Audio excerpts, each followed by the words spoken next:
Good evening, everyone. Welcome to the Regional Radio Sports Network, broadcasting live here from Mike Lightfoot Court. Glad you can join us here inside the Gates Gymnasium in the Wiekamp Athletic Center. I'm Paul Condry along with Coach Mark Gardner. Spring Arbor University Cougars in town from the Wolverine State. And, of course, the Pilots hosting here. We've had a snowy, cold day here in Mishawaka, if you will, and some thoughts about are we going to play or not going to play, and, of course, the ensuing snowstorm that's coming on Thursday and Friday. So glad we're getting this one in because this would have created havoc for everybody's broadcast schedule, no matter what would have happened here today. So glad we're going to play basketball. Two teams really kind of in the same situation, Coach. Very, very important ball game. Really for the Bethel College Lady Pilots, this is a season-defining game.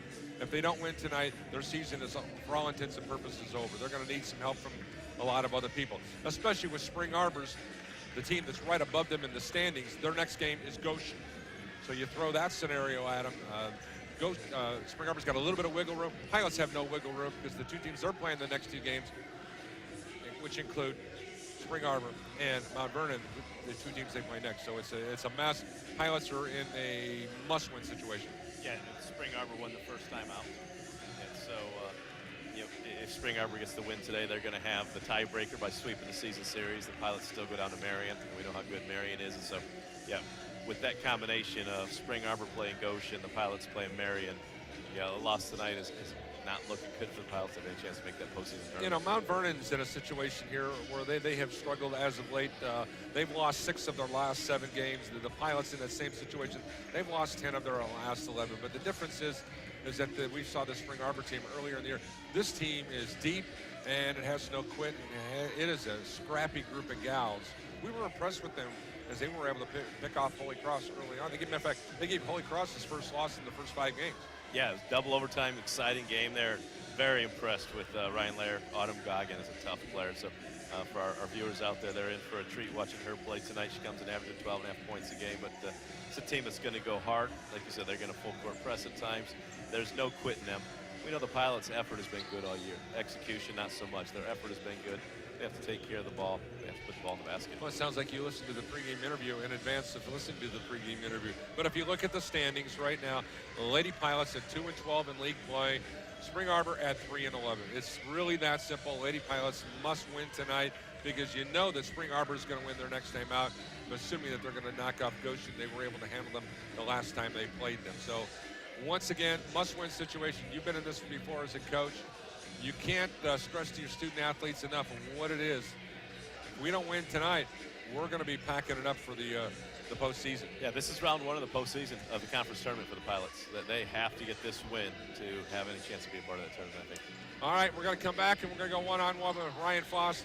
Really one of the neat guys we've had a chance to talk to in college basketball. The Lady Pilots Hoops coming your way next on Regional Radio Sports.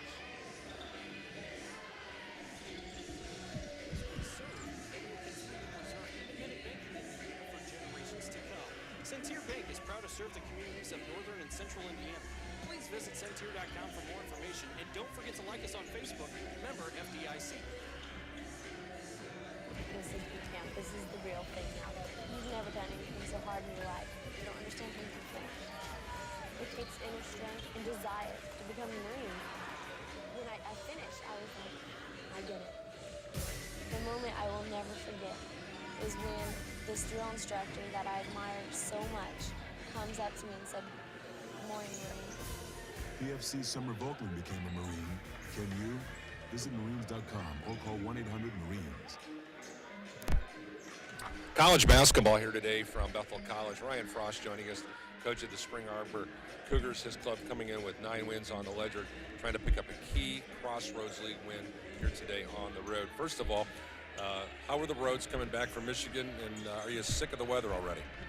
We talked about this before the interview, that I'm ready for spring. I'll tell you what, I'm ready for some golf and to watch some baseball, and I had enough snow, so.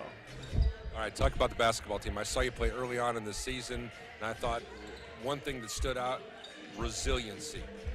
Yeah, and I think we talked about this earlier in the season when we were at Holy Cross, is that we had to figure out just how competitive we had to be and how to compete. And I think we've done that for the most part. Now,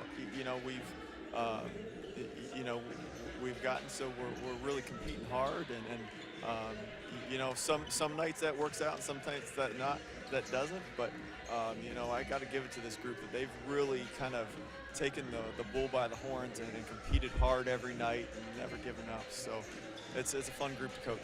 Well, it seems like Autumn Goggin has really had a pretty good year for you.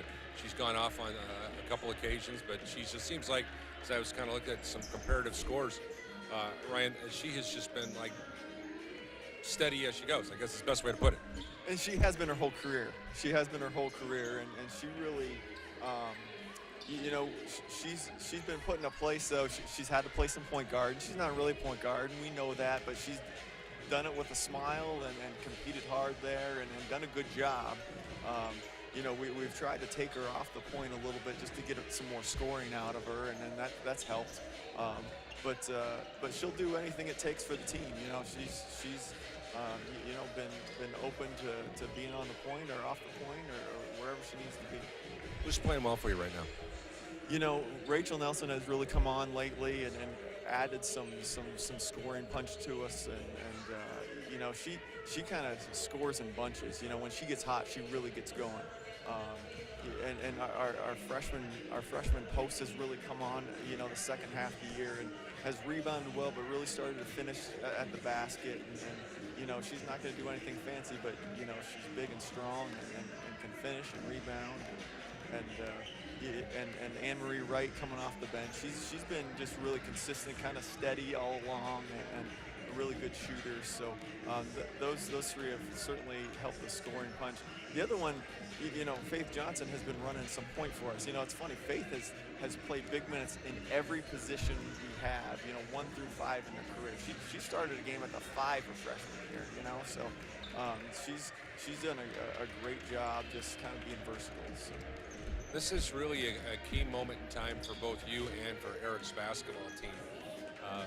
Plain and simple, because the teams that are ahead of you, in your case, you've got Bethel tonight, and then I think Goshen coming up.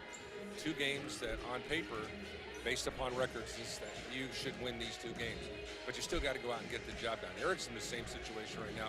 He has to do that to knock you guys out of postseason play. So really, there has to be a lot of a sense of urgency for your kids tonight.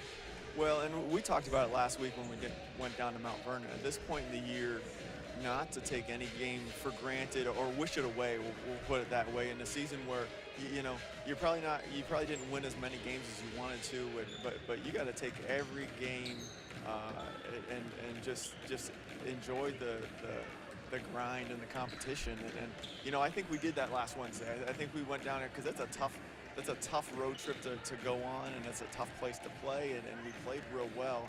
And that's kind of what we're preaching is just take every game for what it is and just go out and compete. Offensively, defensively, what do you got to do to pull out a W tonight?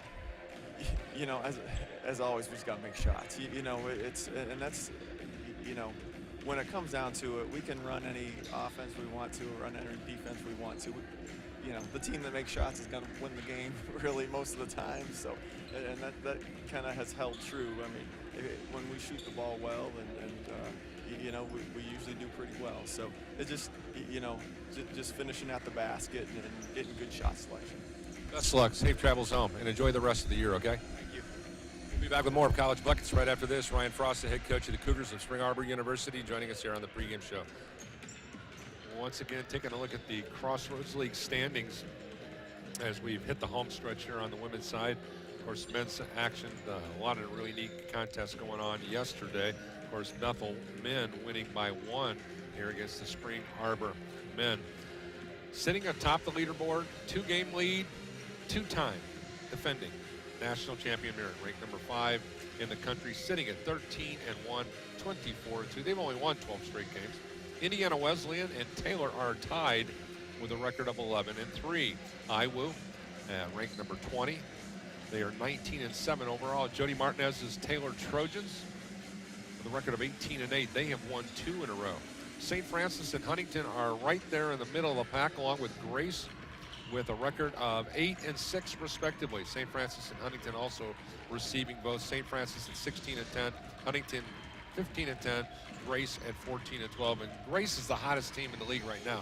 They have won 4 straight ball games. And Mount Vernon, they are reeling in the ears, as they like, the Steely Dan used to like to say. They've lost 6 straight games. That's a Bethel opponent on Saturday. They find themselves in the number 7 spot at 6-8, and then, as we alluded to earlier, Spring Arbor at 3-11, Bethel at 2-12, and Goshen at 0-4. So if you look at the conference standings, Coach, it's certainly conceivable that Indiana Wesleyan or Taylor could potentially tie Marion. Don't think that is going to happen, because if you look at the rest of the schedule, hitting the home stretch, obviously Indiana Wesleyan is going to be at St. Francis. St. Francis is a much improved team. Indiana Wesleyan is going to be at Mount Vernon Nazarene. That'll be ugly if they continue to play the way they're playing. So I think it's safe to say that Katie Geralds, the former Purdue standout in Miss Basketball, hails from Beech Grove High School, is going to win another conference championship and be the number 1 seed coming out of the Crossroads League into the National Tournament Series.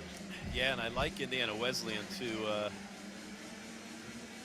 win at Mount Vernon, but that St. Francis game will be interesting for them. Taylor's got Goshen, which should be a win. That Taylor Wesleyan game tonight basically playing for second place there, Sure. because they could both win out, and so that's a big game there. You talk about Grace being the hottest team. We had a chance to see them early in the year, and Coach explained to us he was putting in a new offense this year, and when I watched him, you saw glimpses of that offense look really good over Holy Cross. There were moments there where everybody was on the same page and they scored points, and there were moments where people were stagnant. He's running the same offense I ran with my JV team: open post, motion offense, 5 out. Everybody in the perimeter for basket cuts and drives, and his girls, when they ran it well, looked great. Just and so that was early in the year. So I'm not surprised that they're hot right now, because I liked what he was doing. I liked the team that he had. They just weren't ready to run it that early. I spent some time with Eric Gingrich, the head coach of the Lady Pilots, just a couple minutes ago, and we talked about tonight's matchup. Lady Pilots basketball here today on Regional Radio Sports as they host Spring Arbor University, coming down from Michigan. Eric Gingrich joining us here on our pregame show. Eric, let's just kind of reflect back on our ball game last time out on the road at Grace, and just talk about some of the things that you were concerned with. Talk about some of the things you're really happy with, and as you move forward. Well, one thing I was really happy with, I thought our bench gave us some really good minutes, gave us pick me up with the energy, and I thought the last 15 minutes of the game we actually played really hard. We got to figure out how to do that for 40. I thought defensively, the first 5 minutes of that Grace game, 6 minutes of the Grace game, is probably the best team defense we've played all year, honestly. And we've got to find a way to sustain that effort, that focus, the discipline throughout the game. As you take a look at this game here tonight and Ryan's team, I saw them play very early in the year. They're a pretty resilient group, despite the only 3 wins in the league and 9 wins overall. I think that the record's really kind of deceiving, because I think he went pretty deep in the first game I saw him play. And I really, really like him, especially Autumn Goggin, who's a really pretty good player. So touch base on Spring Arbor, and what concerns you most about the Cougars? Well, you mentioned that they're really resilient. At times they can struggle to score the basketball, but what keeps them in games is they just battle the heck out of people. They're gritty, they're tough-nosed, they're going to win 50-50 balls, and those types of plays keep them in ball games. You mentioned Autumn Goggin. She's a special player. Anybody that puts up 38 points can go off any given night, like she did earlier in the season. So we've just got to limit her looks, force her to take contested shots, and not let her just stand and shoot the ball, so that she doesn't get going. Those are really the biggest concerns. They've been moving the ball well offensively and passing the ball really well the last couple weeks. So it's a matter of sitting down, containing tonight. Key juncture of the season for your basketball teams tonight, and of course on the road on Saturday against Mount Vernon. 2 games that if you play to your potential, you're going to win those ball games. So let's just talk about making sure you play by play, quarter by quarter, and you're not getting caught up on too much of the big picture. You got to win here, got to win that. Yeah, we've got to focus in, like you said, on each possession. We can't get ahead of ourselves. As frustrating as this stretch may have been for our team, the reality is we're still not out of it, which is great. We certainly want a chance at postseason play, especially for our young kids, just to get some experience of what that feels like and all that. So obviously the next 4 games are huge, and but you can't play the other 3 until you play tonight. So, and tonight doesn't end. You know, you got 100 and some possessions between offense and defense, and you got to break those down. And we're trying to win some segments tonight throughout the game to try and keep us more focused on the here and now and not the bigger picture, even in terms of tonight, the scoreboard. But can we win the next 3 minutes? Can we win the next 3 minutes? What is this, you know, how do we sustain through this stretch here? How do we open the second quarter well? How do we open the second half well? I think we break it down, we'll be okay. Best luck tonight, Coach. Thank you. All right, Mark, you've had a chance to listen to both of our coaches. Certainly, both guys understand the task at hand. Mark, you've seen this team from Bethel play a lot this year. And we've seen, I don't want to use the term brilliance, but we've seen this team play with such passion and such competitive fire. And we've really seen them play really, really well, but their inconsistencies is what drives coaches nuts. I don't know if you go in looking at this team, if you're Eric Gingrich, and say, well, you know, if we move so-and-so to point A to point B, or so-and-so gets better at this, or so-and-so gets better at that. The reality of it is your kids who are freshmen, and we'll just point this out right now. Jessica Irwin is a freshman. Michelle Moritas is a freshman. And then also you got Kelsey Brickner as a freshman. Those three gals have logged a lot of minutes, but now those kids are sophomores. And when do you start saying, hey, listen, I want ownership from you with the basketball team now? You know, that's a tough one, Paul. High school basketball season's ending right now for the young ladies. And so for these girls that are in college, this time last year their season was ended unless they were sectional champs moving on. And I saw, you went back and looked at the box score. I didn't see the game on Saturday, but I saw Irwin, I think, was 1 of 8. Brickner was 1 of 10. And yeah, it's late in the year. You can say that maturity-wise, they're playing as sophomores, but physically, you know, their bodies are struggling. They're freshmen that are still adapting to the college game and all the time that goes into it. But just watching warm-ups, I was impressed that these girls, they cut hard. They're working on a screen roll drill. I was disappointed that nobody rolls. They just screen and then turn around. So the fundamental part of that wasn't there, but the effort. You know, they were going through those cuts hard, and they were attacking the basket hard, and to me, that says a lot about a team that's struggling. You know, one thing that I talked to Tamika Catchings about about a year ago when she was at our character clinic. She says, I want you to coach me like a man, but love me like your wife. And a lot of girls in high school, as well as young women in college, do not want to coach. They do not want you to coach them like a man because of the physicality of the game itself if you're going to be successful at it. Yeah, it is a completely different game, and we've seen this. You know, the girls will throw the ball away and they kind of smile and laugh, and you know, the demeanor's just different. At the same time, they're competitors. They work hard. But I'd say there's a lot of young men in today's game that don't want to be coached like a man. That's why we have coaches that are quitting because of parents going to school boards, or parents going to, you know, the president of the university, the athletic director. Athletics is just different. You know, unfortunately, it's just different, and you can't push kids like you used to, and so you have to adjust if you want to be a part of it. But it is what it is, and so yeah, we'll see how these young ladies play tonight. Like I said, this spring Arbor team's a tough team, and we've seen Bethel play really well at times. They've played great halves of basketball. They've yet to play a great game. Spring Arbor a year ago in this position, when they finished out their year, they were 14-16 overall. They were 5-13 in the league. They were in last place in the conference a year ago. They were 8-8 on the road. This year they are they're 6-8 again on the road. So they've done well on the road. It's when they've been back at the airplane hangar, they've had a difficulty. Spring Arbor comes in averaging just about 59.5 points a game, giving up 67. They have been out-rebounded by their opponents, 38-36. They're averaging 18 turnovers a game, 13 assists, 6.5 steals. They're shooting 71% from the charity stripe, 37% from the field, 32% from beyond the arc, and they're picking up a couple block shots per contest. Now for Bethel, of course, a year ago, 10-12, 21. They were 7-11 in the league, finished 7th place. They were 6-6 at home. They come in averaging this year 58 points a game, giving up 67. They're being out-rebounded, and here's the key thing. Pilots are being out-rebounded 37 to 32. That's significant at the college level. They're averaging 18 turnovers a game. They're shooting 71% from the charity stripe, 38% from the field, 32% from beyond the arc. They're averaging 10.5 assists, 8 steals, 2 block shots per ball game. So there's the tail of the tape. Once again, I think the Pilots' inability to rebound has really been the difference. When you look at the body of work, a -5 in the rebound department is a tough road to hoe. Yeah, you can't give up those extra opportunities to your opponent.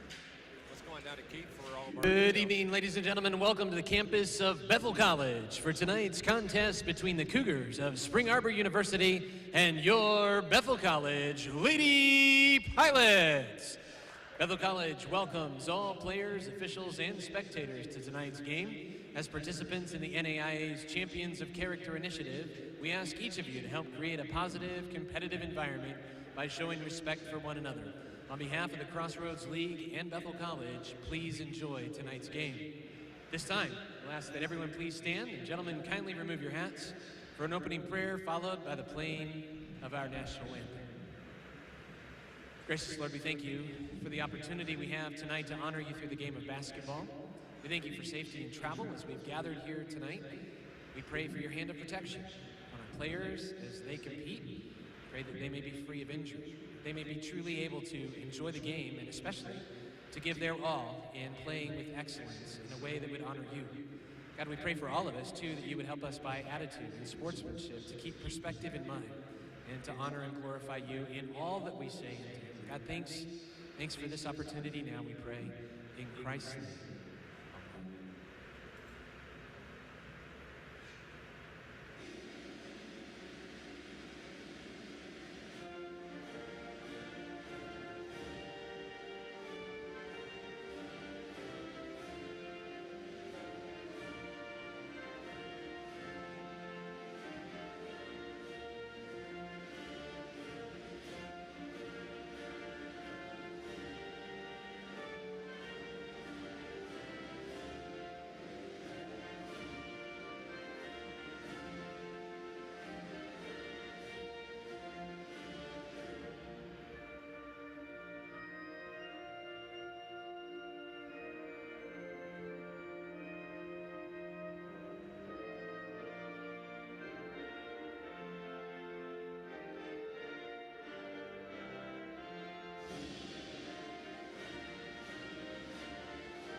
And now let's meet the starters for the visiting Cougars from Spring Arbor University.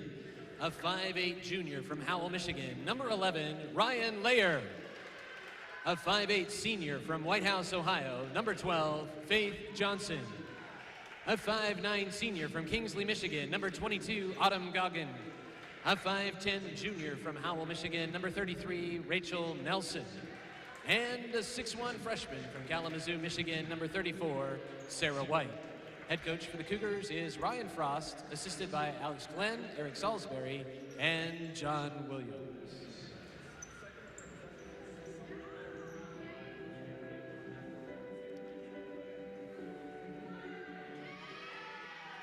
And now over here to Double K with the lineups for the Lady Pilots. And now, ladies and gentlemen, let's meet the starters for your Bethel College Lady Pilots. A 5'6" sophomore from Goshen, Indiana, number 3, Taya Bruce. A 5'7" junior from Ann Arbor, Michigan, number 12, Kamala Glenn. A 5'6" freshman from Howell, Michigan, number 22, Michelle Moritas. A 6'0" freshman from Springfield, Ohio, tonight wearing number 1, Jessica Irwin. And a 6'1" senior from Mishawaka, Indiana, number 44, Caitlin Elsesser. Head coach for the Lady Pilots is Eric Gingrich, assisted by Kat Gingrich, Kelsey Key, and Danny Wilkerson. And Coach Chris Hess, now a member of the coaching staff. We're ready to go. Cougars, Spring Arbor University, 9-16, 3-11 in the Crossroads League. Decked out in the dark blue jerseys and shorts, gold and white trim, with Cougars written in gold on the front. The numbers are solid white. Bethel, gray shorts, gray jerseys, blue trim along the sides, blue numbers trimmed in white. Bethel written in white on the front. Irwin to jump it up here against Sarah White. White wins the tip, and we're underway. Crossroads League basketball. Cougars going from right to left on your screen, and over from left to right are the home team on the scoreboard, the Lady Pilots. With the basketball high, here's Rachel Nelson, goes out here to the top here. Now to Ryan Laird, inside of the low post to Sarah White. She turns, shot no good. A nice job by Caitlin Alsasser on the box out, coach. That's a good fundamental play for our post-game guest. Yeah, it's great defense and good position. And here we see, we talked about the pregame show, Paul, this full court trap here. Little diamond in one. Yep. And here's a bad pass, and just like that, the Lady Pilots were fortunate they didn't turn it over. Here's the ball in the hands of Taya Bruce. Taya traveled with the basketball. Yeah, she caught it and took 2 steps back. But she had turnover there on the press. Press did exactly what they're supposed to. Forced a long pass. This is exactly what we saw from Ryan's club when they played Holy Cross. They'll press you all game long if they need to. Interesting, Taya Bruce is not matched up on Autumn Goggin. Faith Johnson walks it up against Taya Bruce. Back over here on the near wing and on the handoff out here to the talented Rachel Nelson. Deep left corner on the hard dribble across the lane, and a foul inside. Listed, I think, against the home team as Faith Johnson went from right to left. Foul on Moritas, her first. Going to say that she was not shooting. The other 2 officials are talking about that. Nelson will inbound the ball. Don't forget, Goggin is out here to the left. She's going to be hawked out there by Cam Glenn. Ball here in the deep left corner now. Nelson on the drive and the score. Spring Arbor off to a solid start on their first offensive possession. Yeah, and Irwin gave up the baseline. You just can't do that. You have to slide over the baseline, force her back to the middle where all of your help side defense is. Irwin with a basketball, goes backdoor now to Taya Bruce, and they throw it away. They got to say it went off a Cougar. That would be one of the things that I think is I don't think this Bethel team likes physical contact. No, they don't like this, and they don't pass the ball well. It's got to be a bounce pass. Here's Caitlin Alsasser. She'll go to the left with her spin move. Caitlin spins, shoots with the right hand. Should have went left hand. She would have had the left. And here's Alsasser with running up the floor. Just gave Faith Johnson a forearm shiver. So maybe I should She said, reset. I'll play physical, Yeah. Paul Condry. With the basketball left side now, Johnson. And a 5-second violation or offensive Hooking. foul. Yep, hooking foul on Faith Johnson there as Taya Bruce was all over her. Faith Johnson's got one of those shoulder strips on her left shoulder. Try to. Pilots have to get somebody in the middle of this. Like I say, it's a baseball diamond right there, but Cam's got to come up higher. Turnover on the Lady Pilots. They'll advise. Play again now. Here's Nelson on the far side wing. Comes out to Goggin. Goggin around a screen. Step back triple off the front of the iron. Ricochets out long. 27 feet away from the basket. Here is Irwin. Now she'll hand it off to Michelle Moritas. Moritas on the dribble.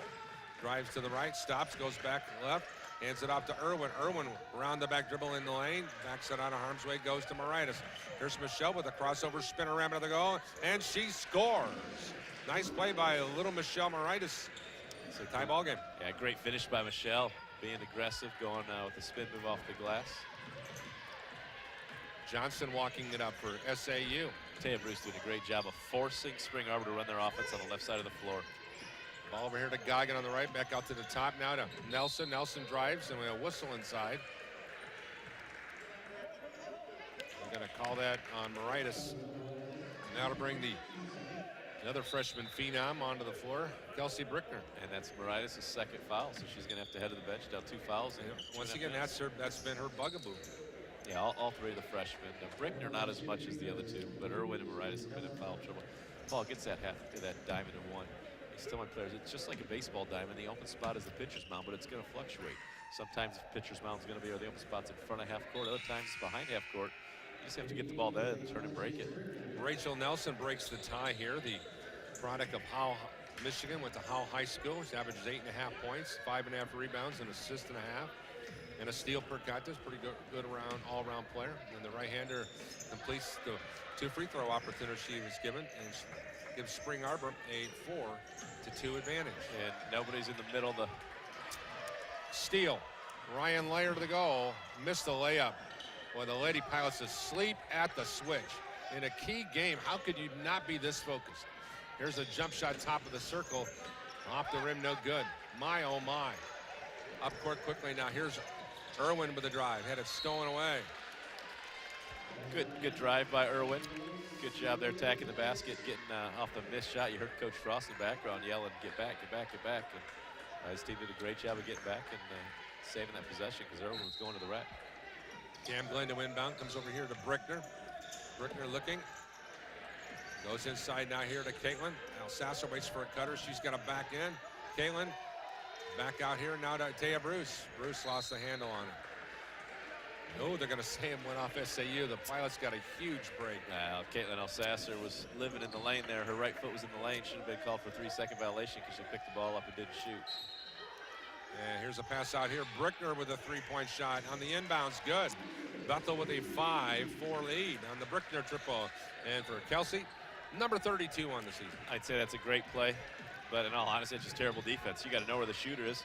It's like a pregame warm-up shot inbound to the uncontested 3. Ball over here on the near side. Layer comes back out to the top and back here to the left side. Here's Johnson on the drive. She traveled, no call. Ball stolen by Cam, and Cam is off to the races. Boy, does she have some. Oh. And Cam came down awkwardly on that knee as she's grimacing coming up the floor. Yeah, Cam went to leave and she hurt her knee there trying to get off the ground. There's a pass inside of the low post now to White. White comes back out here to the top now to Nelson. Nelson around a high side screen, goes right side now to Faith Johnson. Johnson jab step, comes over here to the left side. 8 on the shot clock. Here's the drive in. Here is an ill-advised shot play. clock reset. And how could the shot clock reset? It should not have reset. The Pilots never had possession. That was not possession by Brickner. Coach should be questioned that, in my opinion. You go 3 shots. The officials are talking about shot clock was at 5 when that ball was going out of bounds. It should have never reset to 30. As Coach Gardner's going to listen in on the conversation on down the far side. What's the call, Martin? The official said we should have called it. We missed it, and there's nothing we can do about it at this point. So, you know, that's one of those where you respect their honesty, but you're so frustrated that 3 guys all missed it. Faith Johnson's right-handed free throw good. And so far, so good for the Lady Cougars at the line. They're 3 for 3, 5-5 ball game.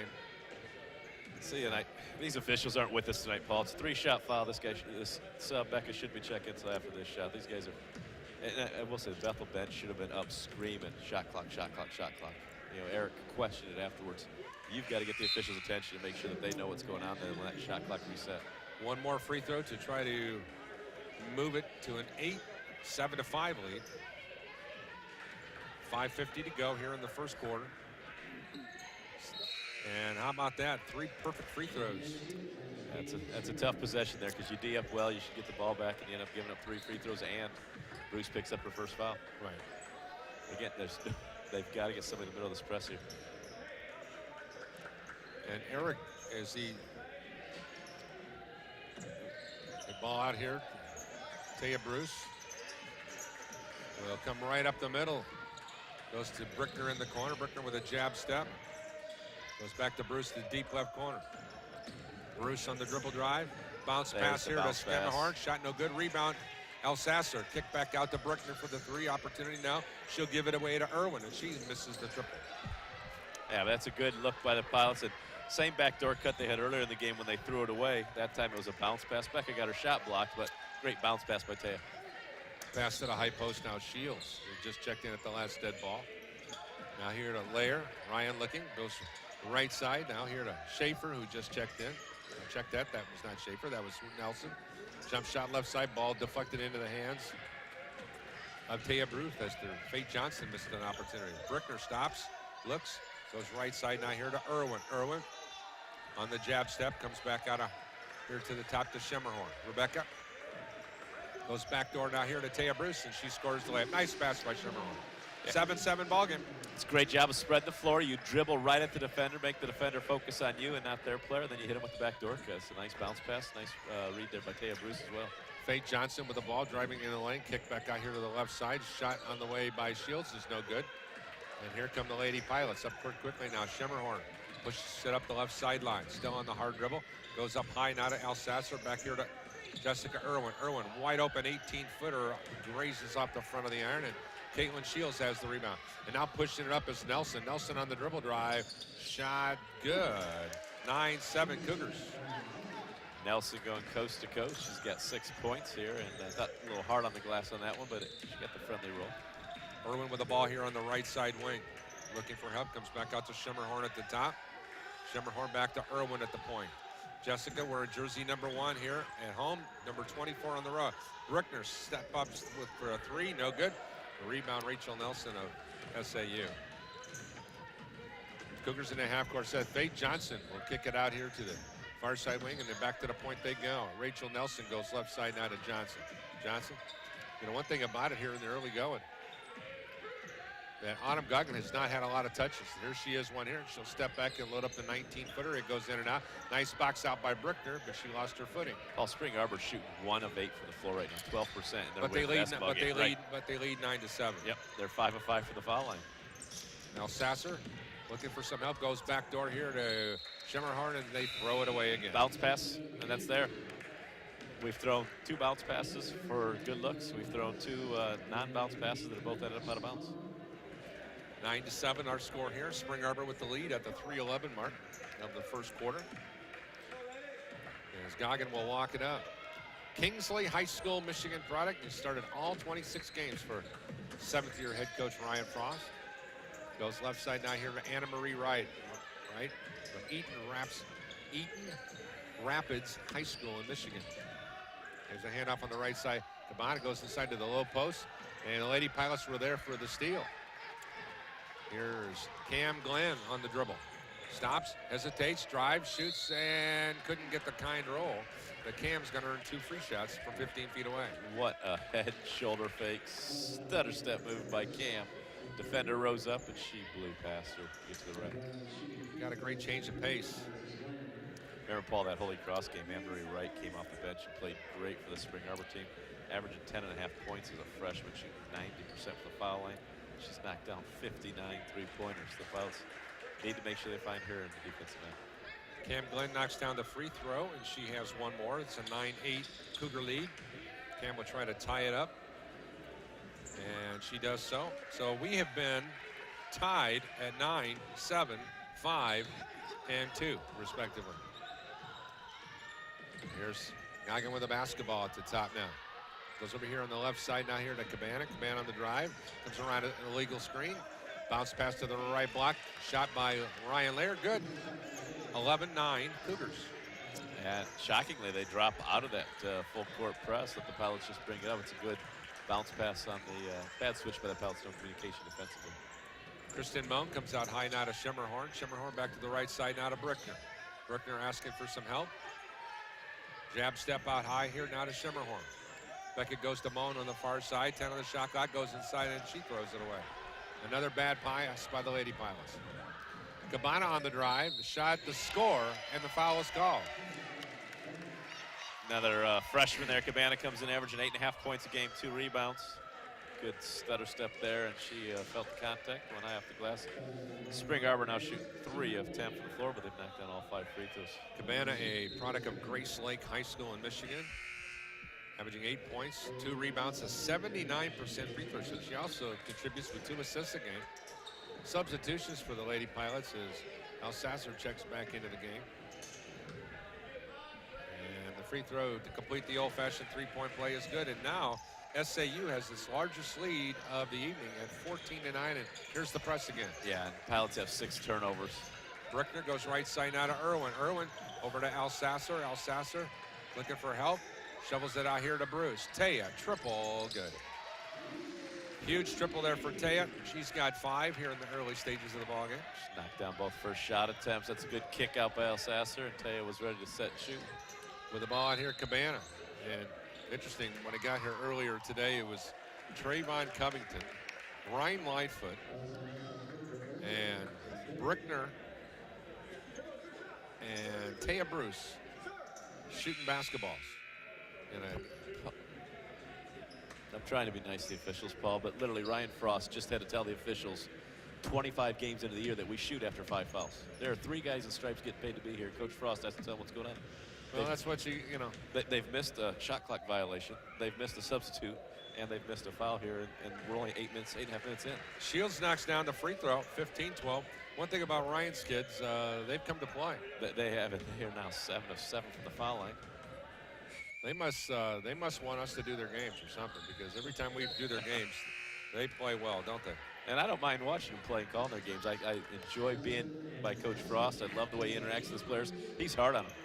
He'll light them up when they're not doing the job. Reminds me a lot of Jody. He's their biggest fan, their biggest supporter, but he's going to let them know when he's not happy, and they respond. Here's Brickner with the ball here on the right wing. Puts on the brakes. Somebody needs to come and get the ball. Instead, they'll go out high to Cam Glenn. Cam waiting for a cutter, goes to El Sasser on the far wing. Caitlin in the triple threat position, comes out high here, not a Cam. Cam curls off, drives, shoots down the lane, no good. Caitlin Alsasser's there for the offensive putback and the score. 16-14. Caitlin's first field goal of the night. Yeah, it's the first offensive rebound for the Pilots, and it's Caitlin's 3rd rebound for the night. That's a great job, and her team needed her to step up big. With the basketball, Faye Johnson comes out high here now to Nelson. Nelson on the hard right-hand dribble. Dribbles to the right side wing, stops, ball reversal. Now she'll go back right. Goes into the deep right corner now to Anna Marie Wright. Back out to the point now. Johnson comes out here high, 19-foot shot on the way. Picture perfect for Caitlin Shields. She's done a nice job off the bench. 18-14 Cougars. Ironically, she's 0 of 1 from the 3-point line. There's Bruce with the answer, short. Shot no good. Rebound tracked down by Grace Cabana. And I thought Shields had a wide open 3. She took 1 dribble in, and obviously that's why she's only 0 for 1 this year. She knows her range, and she took advantage of it. With the basketball, Cabana out at top. Goes into the deep left corner with 12 on the shot clock. On the hard dribble, ball reversal baseline. Inside to the low post they go, now to Shields. Shields turns over Alsasser, shot no good. Caitlin will throw it up, and that one's way off the mark. 1 quarter's done from Mike Lightfoot Court in Mishawaka, Indiana. The Bethel College Lady Pilots and the Spring Arbor Cougars in a Crossroads League game. Cougars 18, Lady Pilots 14. We'll be back with more right after this short timeout on Regional Radio Sports. Visit a branch or tcnet.com today. Teachers Credit Union. Financial Solutions. Teachers Credit Union deposits are federally insured by the NCUA and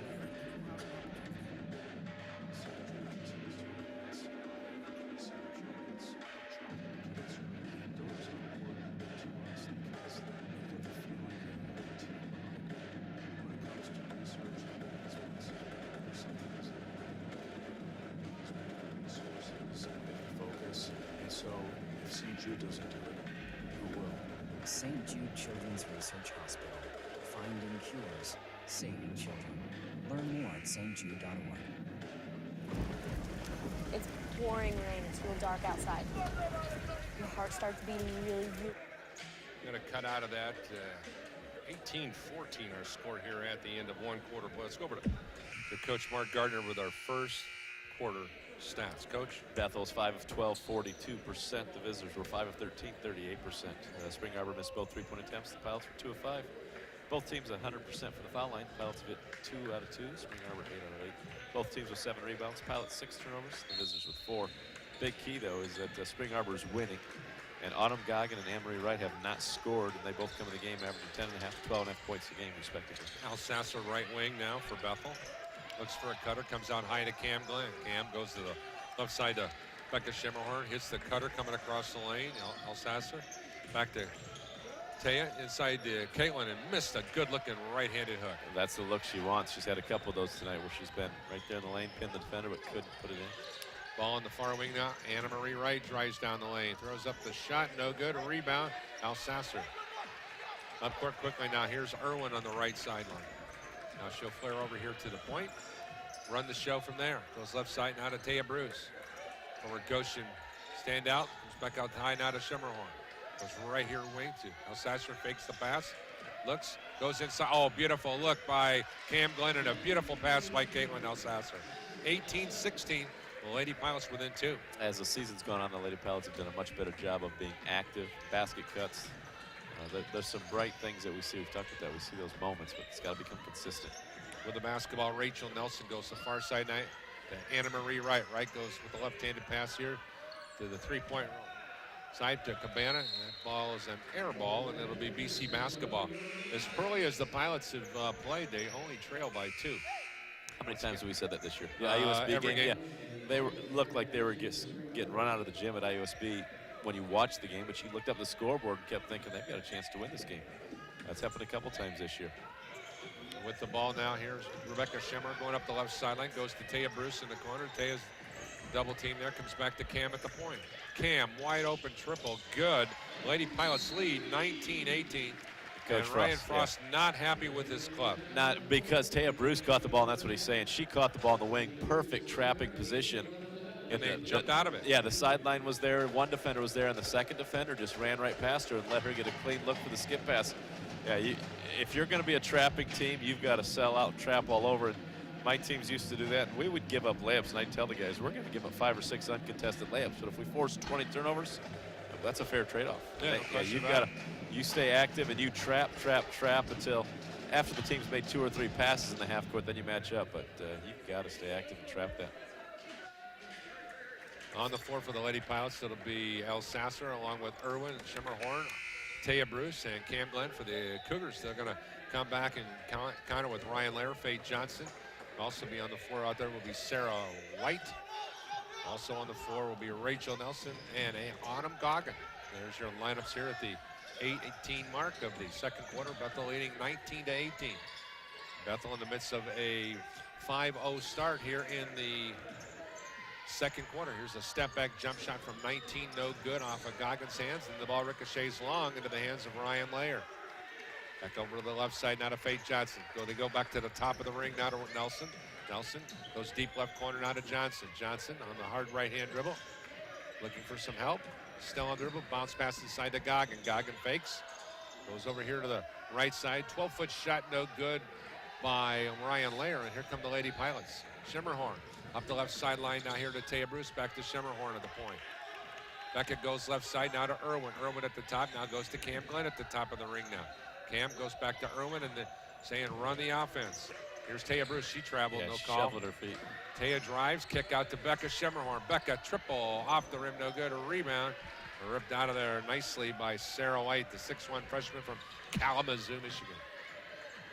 Cougar basketball, deep left corner, now back out here to the near side, Goggin. Goggin lobs it inside to the low post, now to White, and she traveled with the basketball. Turnover number 5 for the Cougars. They're shooting 5 of 17 from the floor yet. Only down by 1 on the road. 7:08 to go here in the first half. Lady Pilots lead 19-18 as Michelle Moritas checks back into the game, along with the other freshman phenom, Kelsey Brickner. So the 3 freshmen on the floor.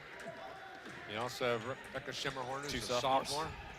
And yeah, there you go. Here's the pass inside here to Brickner, back over here on the right side to Irwin. Back to Kelsey at the top, now to Becca on the far side wing. Schimmerhorn looking for some help. 7 on the shot clock. Over here to Brickner. Brickner goes deep right corner to Irwin. Irwin around the screen, drives, shoots, offensive foul call.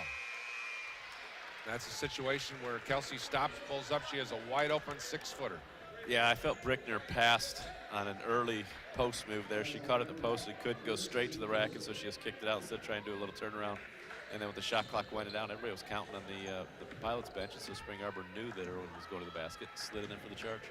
Here's Faith Johnson with the ball at the top now. Cougars have yet to score here in the quarter. Back over here, Goggin at the top, at the free throw line now. Around the back dribble, goes right side now here to Nelson. Nelson lobs it inside to a wide open Sarah White. And then the Lady Pilots are there on the double down, and they come away with the pumpkin. Moritas goes up the left sideline now to Irwin. Hits the trailer inside here to Schimmerhorn. Her shot no good, and the ball's knocked out of bounds by Ryan Lair of SAU, BC basketball. 6:07 to go here in quarter number 2. Schimmerhorn to inbound the ball to the left of the lane. Bounce pass to Brickner on the right block, and she'll flare out to the deep right corner. Kelsey hits the cutter here And Irwin, her shot is no good. Nice job defensively by Faith Johnson to contest the curl. And here's a foul on Brickner coming back the other way. Yeah, the difference there, Spring Arbor on the drive, keeps their hands up, stays stationary, forcing the Pilots to shoot over them or drew a charge. Pilots on the other end just reaching in, getting their hand caught in the cookie jar. Yeah. SAU to inbound it, Faith Johnson, Toledo Christian High School in Ohio. Two-shot foul. It was a shooting foul. Okay. And now will be Rachel Nelson, 5'10" junior. Free throw on the way, good. She's a perfect 3 and that's the first time tonight. SAU has scored in the second quarter, and that comes here at the 5:55 mark. So you go scoreless, and you're tied. You've got to feel good if you're Ryan. If she knocks down this free throw, half of their points then have come from the fouling. That doesn't happen very often when you're winning a game and half your points have come from the fouling. No question about it. Nelson, a 70% free throw shooter. Free throw is perfect again. 20-19. SAU in fuego at the line. There's the ball deflected and stolen by Nelson. Her shot, score it. Once again, the Pilots just woeful against the press. Yeah, you have to throw it in between the defenders. Here's Cam Glenn trying to go 1-on-3. Cam stops, looks for help, comes back out to Michelle Moritas. Back to the far side wing now to Taya Bruce. Taya, triple, in and out, no good. Rebound, ricochets into the hands of Ryan Layer. Moritas got lucky. She didn't get called for a third foul going after that rebound, and she hit Layer in the face. Ball on the right wing now. Nelson back out to the point now to Johnson. She travels, but the give and go inside to Sarah White. She scored. Eric Gingrich wants a timeout as SAU has figured out their woes, and it'll be a timeout on the floor. 6-0 run by SAU to respond to the Pilots' 5-0 run to start the quarter. Once again, we appreciate you joining us here today, and we want to thank some of our fine sponsors who make this game possible, including our friends at ACOA. Do you want to be part of a company that is committed to excellence in their products and services? ACOA, a division of Bonnell Aluminum, is a producer in aluminum extrusions and anodizing, with job opportunities in their expanding production facilities in Elkhart and Niles. For more information about the wages and benefits, the website is www.aacoa.com. And the phone number is 269-697-1372. That's 269-697-1372. AACOA and COA, proud sponsor of college and high school sports on Regional Radio Sports. Here's your upset alert for the evening. Goshen College women Maple Leafs leading Mount Vernon 20-12 in the second quarter. Will not happen. Goshen 0-14 in conference play. Look for that first. Brickner on the right wing now. Gets it out here to Cam Glenn. Cam, triple, good. Just like that, Cam shoots her club right back into it. It's only a 2-point game now. Good possession for Cam. Pilots are 4 of 8 now from three-point range. Cam has 2 triples tonight. Nelson goes over here to Goggin. Goggin loads up the 3-point shot. No good. Rebound, nice box out by Moritas as well as Alsacer. Up quickly. Here's Moan. I don't know who she was throwing it to. It's a turnover on the Lady Pilots. Here's Goggin. Driving down the right side, flares out to the right wing. Now back to the point now to Faith Johnson.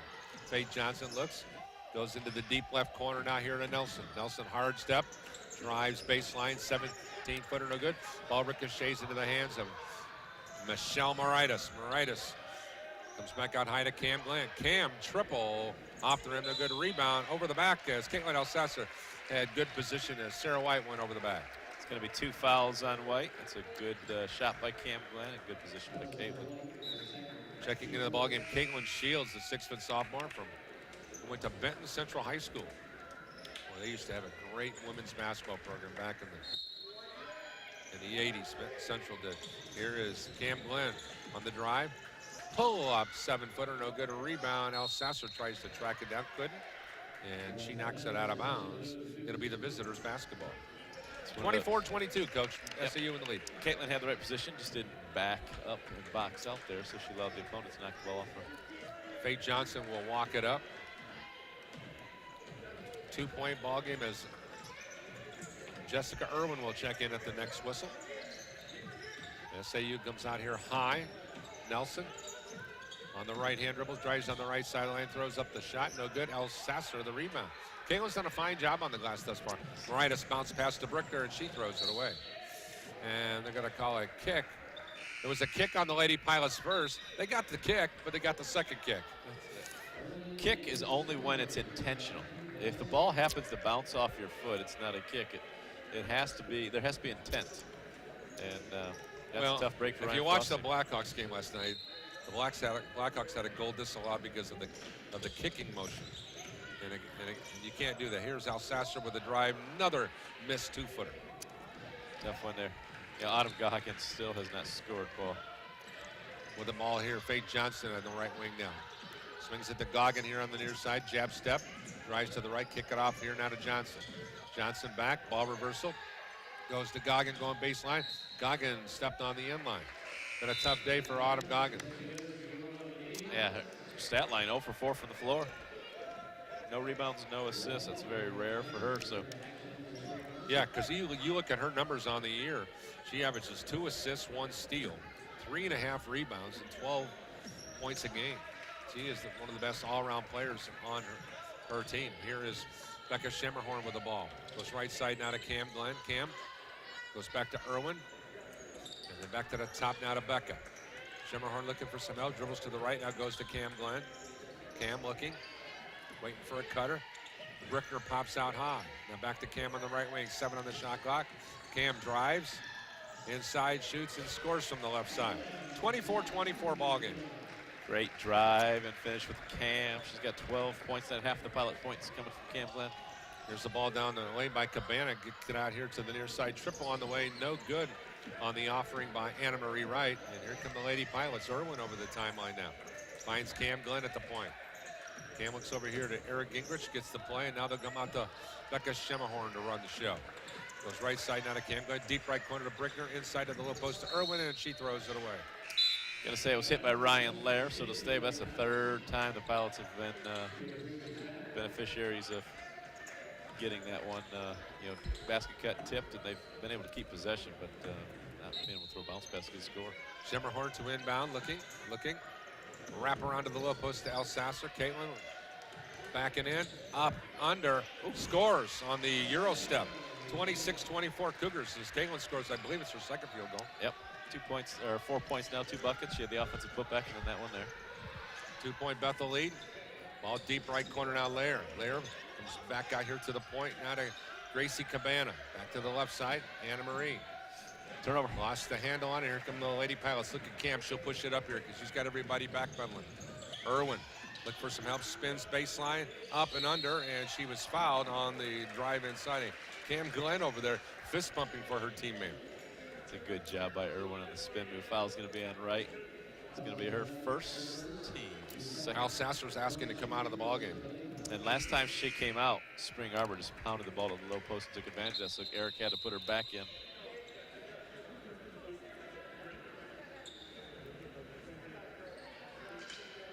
Duly noted. Caitlin was in a hurry to get over there, get some refreshments and grab a seat. Irwin's free throw good. Gives Bethel a 3-point lead now. I'm sure we want to make sure we get that right, since we've missed everything else. Irwin with one more. Because that rule is put in place to speed up the game, not allowing a sub to come in before the shot and then after the shot. Yet every time they let a sub come in at the wrong time and they correct themselves, they've now doubled the amount of time that kind of defeats the purpose of the rule. Yeah, you think so. Here's Goggin with the basketball going over here on the left side. Now inside of the low post. You called it, Coach, to Lair. Back to the deep right corner. Triple on the way. No good on the Anna Marie Wright offering. Up her quickly. Schemmerhorn. Becca on the hard step. Will come back. Goes inside. Throws it away. Right idea. She's late again. There's that. If it's a bounce pass and it's a little bit earlier, Irwin goes up to score, I think, instead. Knocked out of bounds. Pilots retain possession. 23 on the shot clock. 1:26 in the game clock. Pilots in the midst of a 9-0 run. That guy here, Schemmerhorn, goes to Cam Glenn at the point now. Goggin and Wright held scoreless so far. They average about 24 points combined. Moritas goes up high to the left elbow to Cam. Cam with the dribble. Inside, gets free, but missed the shot, but Cam got the rebound. And then it's stolen from behind from her by Gracie Cabana. Up court quickly now. Here is Ryan Lair. Back onto the left side. Triple on the way. Good for Gracie Cabana, her 39th of the year. 28-27. Cougars within one. They were 0 of 6 from downtown before that one. That's a big shot. Cabana now with 6 points. Moritas here at the top of the ring now. Goes to Shemmerhorn on the right side. Looking for help. Goes inside now here to Cam. Cam shoots, misses the layup. Rebound. Here comes Goggin pushing it up. On the drive is Anna Marie Wright for the score. 29-28 Cougars. Here, they've run off 5 unanswered here in the last 35 seconds. Yeah, you got to get back on defense. Can't get beat like that. Irwin up high right, looking for a cutter. Finds Moritas at the top now. 15 on the shot clock and the game clock. Irwin in the right wing now. Looking with 9. Irwin fakes the pass, and boy, oh boy, what a hit from behind by Anna Marie Wright into the back that time of Taya Bruce. That was a double forearm shiver. And not a bad foul because it's only a team's 3rd foul, but a bad foul because it is Anne Marie's 2nd foul, and she's one of those leading scorers for this team. Brickner comes into the ball game now for the Pilots. Moritas will exit. Also, Kristen Moan will come into the ball game now. Interesting move, taking Cam Glenn out. She has half the team's points tonight. She didn't want to pick up another foul. Yeah, she doesn't have a foul. I mean, come on. Just trying to sort it out, Coach. Here's a pass inside to Irwin, and she scores. Give the Lady Pilots a 30-29 lead. As Goggin will try to throw it down the court. So we have played one half of basketball here from Mike Lightfoot Court. The Lady Pilots, at one point in time at the end of one, were an 18-14 trailer. And they'll go to the locker room, a 1-point leader at 30-29. We'll be back with more of College Buckets right after this on Regional Radio Sports.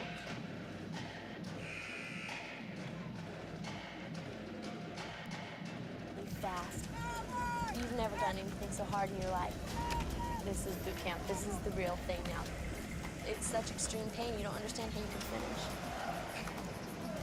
I began to feel that there was no way I was ever going to have my title, U.S. Marine. It takes special inner strength, courage, and desire to do this. I was just thinking, I'm so close, I'm so close. And when I finished, I was like, I'm done. I did it. The moment I will never forget is when this drill instructor that I admired so much comes up to me straight in front of me, put her arm on my shoulder and said, "Good morning, Marine." PFC Summer Volkman became a Marine. Can you? Visit Marines.com or call 1-800-MARINES. The few, the proud, the Marines. They came from every corner of the country, from small towns and big cities. But they all shared one thing in common. They belonged to a family called Marines. A tough and determined few dedicated to protecting everything we hold sacred. And still, they come. Celebrate the history of those proud few who have earned the title Marine. Welcome back here on Regional Radio Sports. Paul Condry along with Coach Mark Gardner. Tanya Condry with all the details upstairs. Thanks again here to our broadcast crew. And of course, it's Crossroads League basketball. Keep in mind, after tonight, the Pilots will have 3 regular season games remaining against Mount Vernon on the road on Saturday, be on the road at Marion on Wednesday, and then back at home for the double dip on senior night when it will be the St. Francis Cougars in town. So that'll be closing out the season, of course, for both clubs, both the men and the women. So that'll set the stage. But the Lady Pilots on February the 14th, Valentine's night, that is where they'll be there. Coach, you've got our first half stats as well as maybe sneak preview of some scores. Yeah, let's go with our stats first here. The visitors from Spring Arbor, 9 of 26, 35%, 1 of 7 from downtown, 14%. Perfect 10 of 10 from the free throw line. 16 rebounds, 2 on the offensive end, 4 assists, 8 turnovers individually. Ryan Lair, 2 points, 3 rebounds. Rachel Nelson, strong first half, 10 points, 7 rebounds and a steal, 3 of 5 from the floor. She knocked down all 4 free throws. Sarah White, 2 points, 2 rebounds, 2 steals. Faith Johnson, 3 points and an assist. Autumn Goggin, 0 for 4 from the floor, 1 rebound, 1 assist, 1 steal. Look for her to get going in the second half. Anne-Marie Wright, 1 of 4 from the floor. She's got 2 points, but she does have 2 fouls. Caitlin Shields, 1 of 3 from the floor, hit both of her free throws. She's got 4 points. And Gracie Cabana, 2 of 3 from the floor, including a triple, 6 points, 2 rebounds. For the home team, the Pilots are 11 of 28, 39% from the floor. 4 of 10 from downtown, 40%. They hit all 4 of their free throws. 17 rebounds, 3 on the offensive end. 7 assists on their 11 baskets. 9 turnovers. Jessica Irwin, 1 of 4 from the floor, 2 of 2 from the free throw line.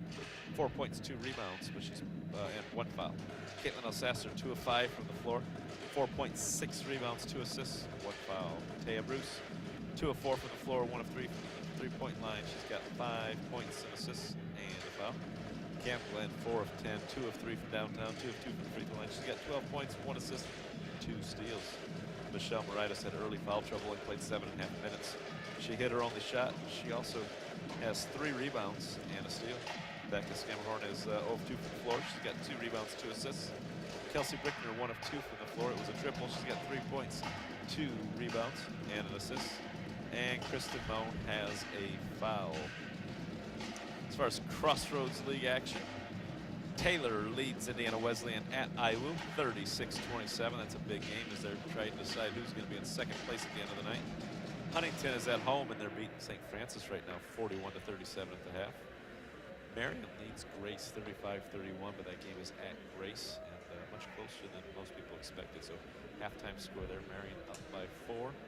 And with minute 14 to play in the first half, Goshen holds a 3-point lead at home over Mount Vernon, 32-29. And also, this one just in from the Student Activities Center over in South Bend. Indiana University South Bend wins their 3rd straight ball game as they crushed Calumet College of St. Joseph by the final score of 63-33. So Coach Bruce's squad off and rolling. We're going to take a quick timeout and come back with some analysis right after this on Regional Radio Sports. Every day, the men and women of the United States Marine Corps demonstrate their commitment to defend the American way of life. Since 1775, we have served our nation as a force in readiness. From combat operations to humanitarian assistance in every corner of the world. No matter where the mission takes us today, or wherever our country needs us tomorrow, we always remember the land we call home. As Marines, we take a stand for each other, for our nation, for us all. The few, the proud, the Marines.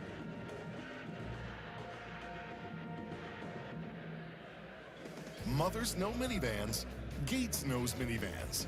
More vans, more colors, more models and brands. Gates, more locations in Michiana, more savings. Gates knows. Now you know. Glad you can join us here at the intermission. Once again, the Bethel College Lady Pilots, a 30-29 leader over Spring Arbor University. Now joining us here at the intermission, he is the first-year head coach of the Bethel College Lady Pilots. Or Bethel College Pilots, excuse me. Sorry about that. But you know what he did this past last night? Yeah, fastest coach in the history of. He messed up my Bethel College trivia contest because at the start of the year, Andrew Bowen sent me a question: who is the fastest coach to 20 wins? And now it's wrong. I got to go back and change the answer. Okay. Who is the fastest coach to 20 wins? You are. Yeah, I was telling somebody today, I think that's a pretty skewed stat, to be honest. I mean, for 30 years, there hasn't been a first-year head coach. So, okay. It's a pretty skewed stat. So what did your dad say when he, after the game? I think, he's just proud of our guys and what they brought to the table. I mean, just how they battled, being down by 10 with about 5 minutes left, and just found a way to get back in the game and win. So just proud of the way their effort, just How they played, I think it just represents what we're about. You know, Tanya and I, we talked about this last night. Like, you know, they're down 10. I'm concerned. And I told her, I said, I never once thought you were going to lose the basketball game. And maybe it's because I've seen this group kind of fight through stuff and kind of just do what they do. But I never felt like they were out of the ball game for whatever reason. Yeah, that probably makes one of us, Paul. No, I tell you. I did. I never felt that. And Coach will tell you, normally I'm down here slamming my pen down. Changing the standings with 6 minutes to go. Yeah. But I never did. It was weird. Yeah, you know, I think our guys just had some composure about them. I think they just had a presence, even in our huddles, that they're just going to find a way to win, just will their way. You got guys like Gage Ott and Paul Foreman who've been there before, just handling themselves with great maturity in our huddles and just said, hey, we're going to find a way to win this game. It matters to us. And they made sure they went out there and performed. Well, what impressed me is the way Paul stepped up when Gage went out with his 5th foul. He demanded the ball down to the post. He was patient on his offensive. Whatever the defense was going to give him, they're playing behind him. He knew where he was able to go, whether it be left or right. And he was just really patient. And you know as well as I do, when you're in that paint situation, you don't know if guy's going to get that double team coming around. So I was really impressed with his leadership more than his physical play. And I was really impressed with that. So that I was really happy to see him step to the forefront. Yeah, I think, you know, Paul's getting in better shape. You know, December was a rough month for him. You know, he had a concussion, he had a turf toe, he had a sprained ankle. And so now he's finally had a full month of just practicing and playing, and he's getting in great shape. When he's in great shape, the game slows down for him a little bit. He doesn't have to think as much. It just allows himself to just go out there and play. And that's where he's really, really effective. You know, I think just even putting himself in great positions. He didn't have a foul. He played 34 minutes and didn't have a foul. Usually Paul has 2 fouls in the first 4 minutes. First 4 minutes. It's an offensive rebound foul, and he runs over somebody. So just playing with great pace and just taking his time on the block. And Luke Fisher, now that he's a little bit more healthy, give you some quality minutes. Came in and knocked down some key free throws. But Tanya mentioned it to me during the postgame show when Luke was standing down here. Luke was standing, I think her direct quote was, he looked like a man today. Yeah. Instead of a young man. Yeah, and I don't know, makes sense? We talk about it all the time. There's 2 parts of being ready for a game. And so there's the physically ready, and I think Luke has always been there. You know, he's prepared his body. He's working hard in the weight room. He's in great shape right now. He's always out here working on his game. So he was physically ready. I think the mental side is he wasn't really ready to play. And hopefully yesterday, especially the last 10 minutes, will give him some confidence moving forward. It's really what he needed. I think it's just trusting his health, not only being healthy, but then trusting your health to go out there and perform is something that we needed him to do. You know, this team is not going to go out and woo people individually on defense. No. As a matter of fact, they probably would lose at noon hoops. Yeah, I would be surprised. Probably. But seriously, when they collectively play together as a unit, you know, it's a serviceable group of kids, right? Yeah, you know, we tried to figure out this offseason what really can we do. You know, last year we switched a lot of our screens. We switched 5 because our bigs move well in space. But I think you lose some on-ball accountability when you do that. So for us, it's finding a defense that worked for us that we could get guys to buy into. Our bigs do move well in space, and we allowed us to get some flexibility in our ball screen coverage. You know, we were in the bottom 3% in terms of ball screen defense last year and transition defense. So if we're trying to get people to play in the half court and really make games ugly, is this really kind of our goal? Just beat people up. We're big, physical, and tough, and we want to be that way on the defensive side. So we've got big, strong guards and guys that can rebound the basketball.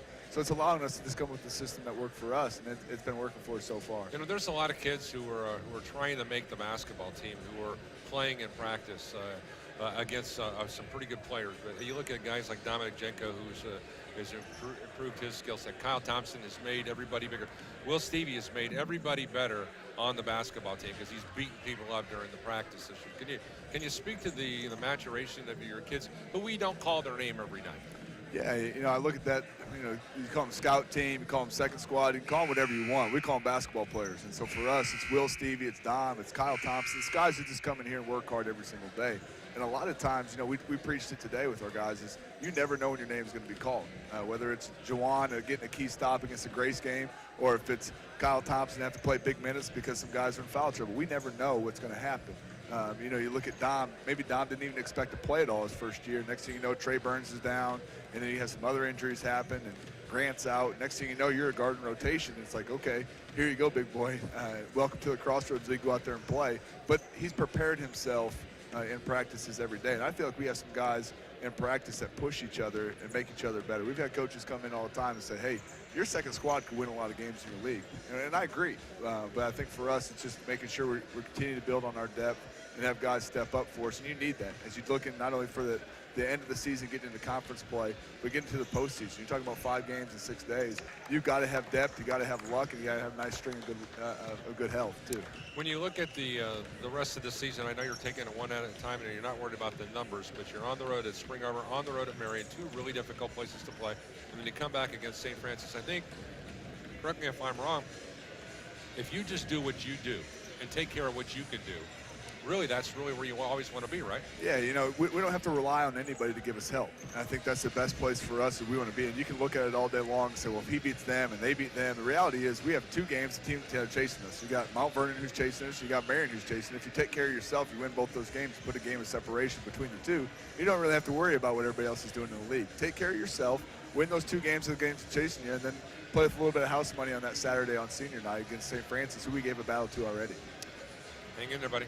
We'll Appreciate see you on it, Paul. Saturday. Thank Once you. again, Ryan Lightfoot, the first-year head coach of the Bethel College men's basketball team.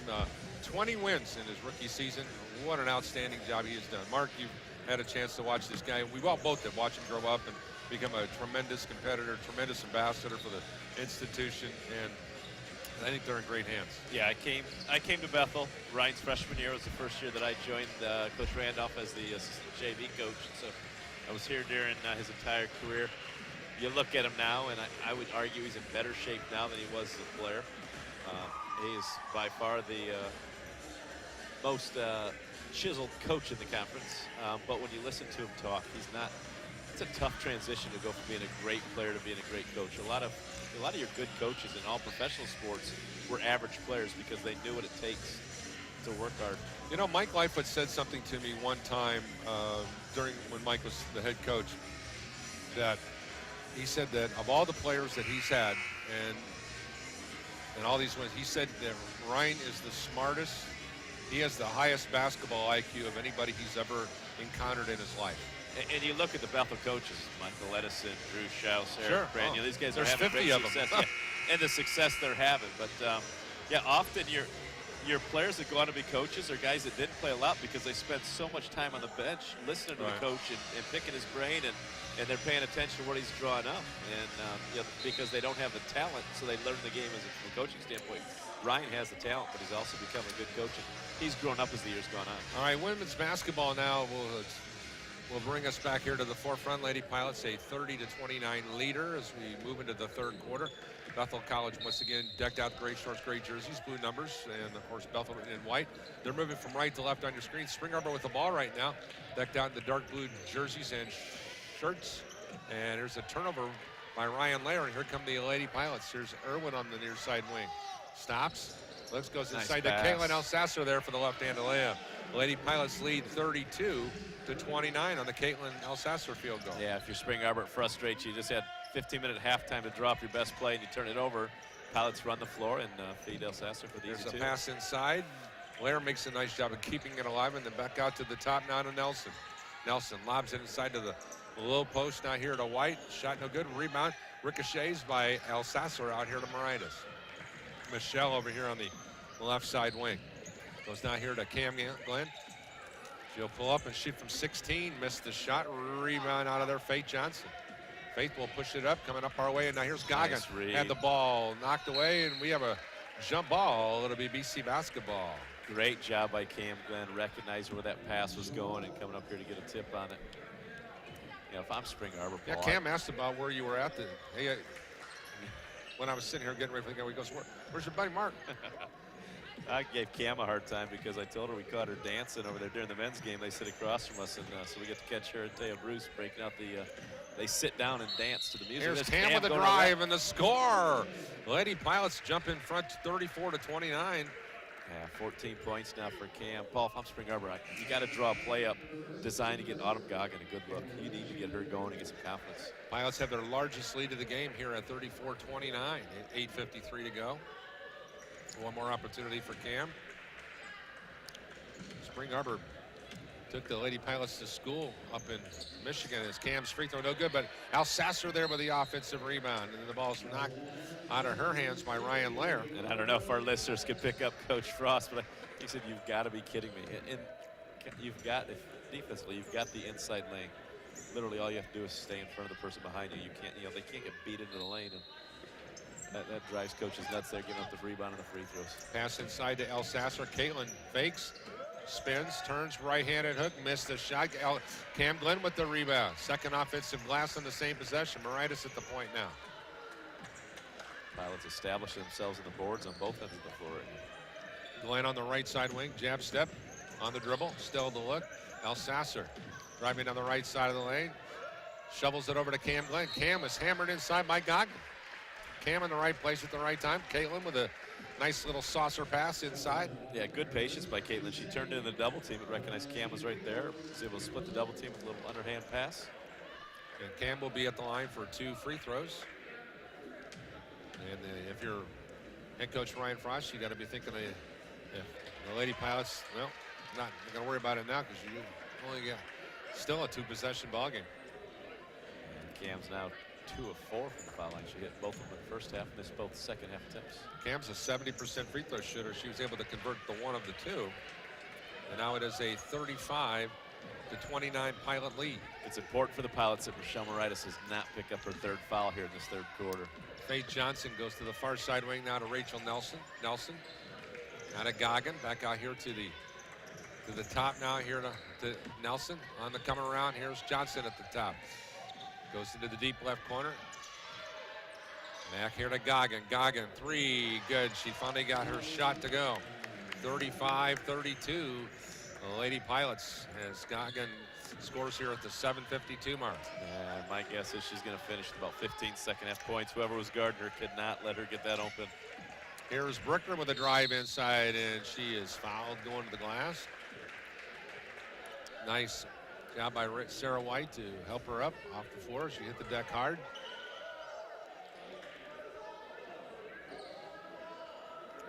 The reach, yeah, Coach Frost is saying it was a reach, and the person that was guard, he's going to call a blocking foul. They're not even going to give her 2 shots. She was up in the air.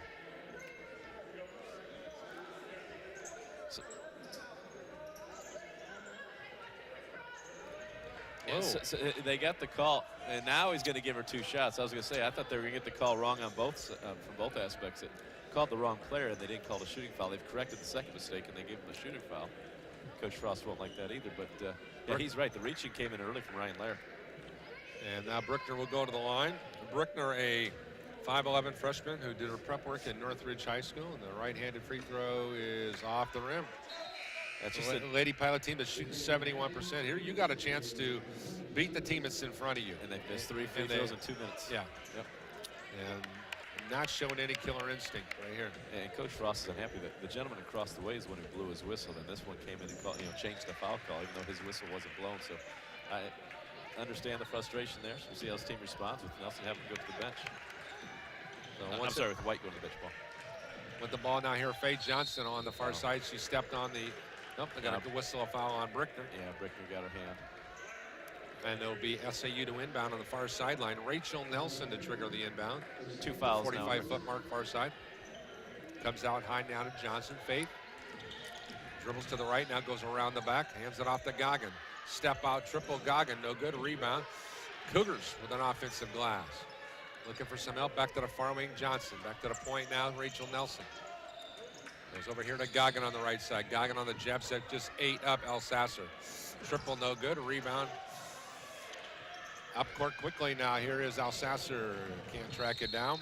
Got to know who you're playing with. Yeah, missed opportunity there. It was a 1-on-0 break. No reason to throw it that far. Good hustle by Alsasser. And with the basketball, it'll be Cougar ball. They trail by 4, 36-32. Turnover number 10. The ball in the hands of Faye Johnson, Toledo Christian High School. Goes up here with the double high offense on the come around. There's Johnson kicking it out into the corner. Triple. Good. Timeout, Pilots. Nice triple there by Nelson. And just like that, it's 36-35. A pair of triples have catapulted the Cougars to within 1 At 6:47 to go, BC with the timeout. Our coverage today being presented in part by ACOA. Do you want to be a part of a company that's committed to excellence in their products and services? ACOA is a division of Bonnell Aluminum. It's a producer of aluminum extrusions and anodizing with job opportunities in their expanding production facilities in Elkhart and Niles, Michigan. For more information about wages and benefits, visit their website, www.aacoa.com. Phone number is 269-697-1372. ACOA is a proud sponsor of high school and college sports on the Regional Radio Sports Network. And it'll be BC basketball to move from right to left here at the 6:42 mark of the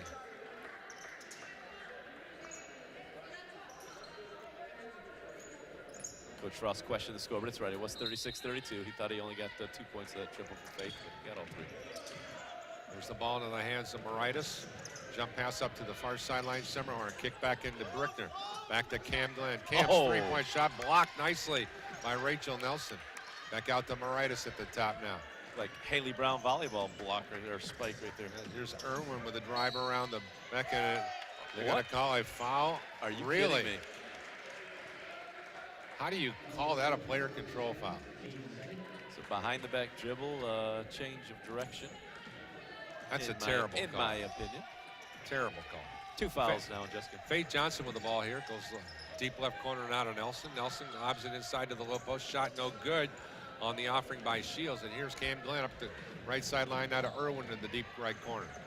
Back to Moritas. Michelle with a jab step. Still on the dribble. Spins, backs in.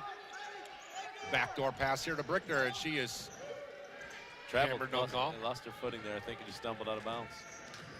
And with the ball now here, Faith Johnson. Faith Johnson at the top now. Goes to the left side. Into the corner now, Nelson. Shot no good. Rebound, Moritas. Michelle up here to Brickner. Brickner to the goal. Over here to Irwin. Her shot is packed away, and the ball is off of the Lady Pilots. No, they're going to say Cougar ball. I'm not sure what's going on. There's a whole lot of point going on down there.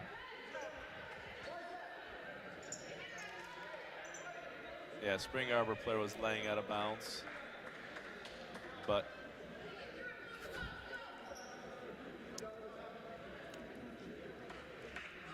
and they'll inbound the ball to underneath the goal, the Lady Pilots. What in the world just happened? Now Eric Gingrich is asking, like, what the heck happened? Yeah, but Eric's too nice about it. I'm sorry. You got to light a fire on these guys. They've had a bad night. You need to let them know and find out. Your girls are working hard. You need to stand up for them on the sideline and fight. Nelson goes to the far side. Here's a steal by Cam Glenn. Cam is going to drive. He's going to be fouled there. Once again, the Lady Pilots need to hustle back to give her an opportunity offensively. Yeah, you don't ever want to assume your teammate's going to score. So. Got to fill those lanes. Nelson picking up her second foul. And with 5 minutes and 27 seconds to go in the third quarter, Cam Glenn will go to the line to try to give her club some breathing room, and she's able to knock down that first toss. 37-35 Lady Pilots. Pilots' biggest lead to the contest has been 6.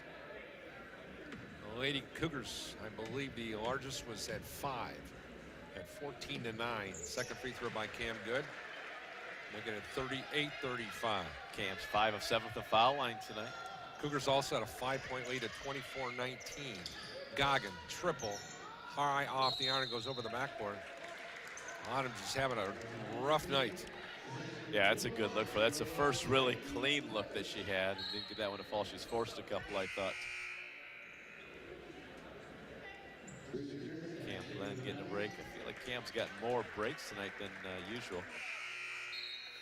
She played almost 16 minutes in the first half, but there's a lot of times with that halftime score. Cam's got all 20 minutes. And that'll be Bethel to move. Taya Bruce is back on the hardwood now. Irwin gonna bring it right up the middle. Over the timeline now. Goes left side out of Brickner. Brickner on the dribble. Over the right side. Becca Shemmer back to Moritas. Moritas backing it out. Comes here to Irwin. Irwin on the jab step. Back here to Moritas. Moritas on the dribble. Drives, shoots, missed the shot. Rebound, ricochets off of Autumn Goggin, I believe. Nope, they're going to say it went off a Lady Pilot. Brickner hit it, but I was with you. I thought it went off a Cougar over there on the side. And it'll be Cougar basketball. Ryan Lair with the inbound, and he'll give it over here to Faith, and Faith Johnson darts up the middle of the floor. Goes to Goggin on the far wing. Goggin goes back to Johnson. Johnson in the deep right corner now to Nelson. Nelson one-on-one against Irwin. Back out to the top to Anna Marie Wright. Anna Marie goes into the left corner. Johnson, shot on the way, no good. A rebound, Becca Schemmerhorn. Pilots leading 38-35, 4:21 to play here. Big possession. See if they can get this two-possession lead. Moritas now in between the rings. Goes back out to the point to Jessica Irwin. Irwin back out here to the top. Now to Moritas. Moritas backing in. Goes back to Becca Schemmerhorn. And a double dribble on Becca. Turnover number 13. Right. Pilots average 18. Cougars average 18. And you know, there's times where you get a turnover because you throw up, you know, the one to Elsasser. Lead pass went too far, but she knew exactly what everyone was thinking. That one there on Becca, it's just an unforced error. There was no ball pressure. She just made a poor decision. Caitlin Shields checks in for Ryan Lair. And Shields will, Pilots are going to show some token pressure. Now Autumn Goggin is going to run the point here. Going to be matched up against Taya Bruce. Goggin goes left side now here to Anna Marie Wright. Anna Marie goes into the deep left corner to Shields, and here's Irwin on the deflection, comes away with the steal. Attack. Jessica on the dribble drive. Inside, she hit the deck hard. Elsasser comes down with the offensive glass. Back inside to Caitlin. Caitlin strong, up, under, shoots, scores. 40-35. And a timeout on the floor, Spring Arbor. 40-35 Pilots, 3:33 to go in the third. We'll be back with more of College Buckets right after this on Regional Radio Sports.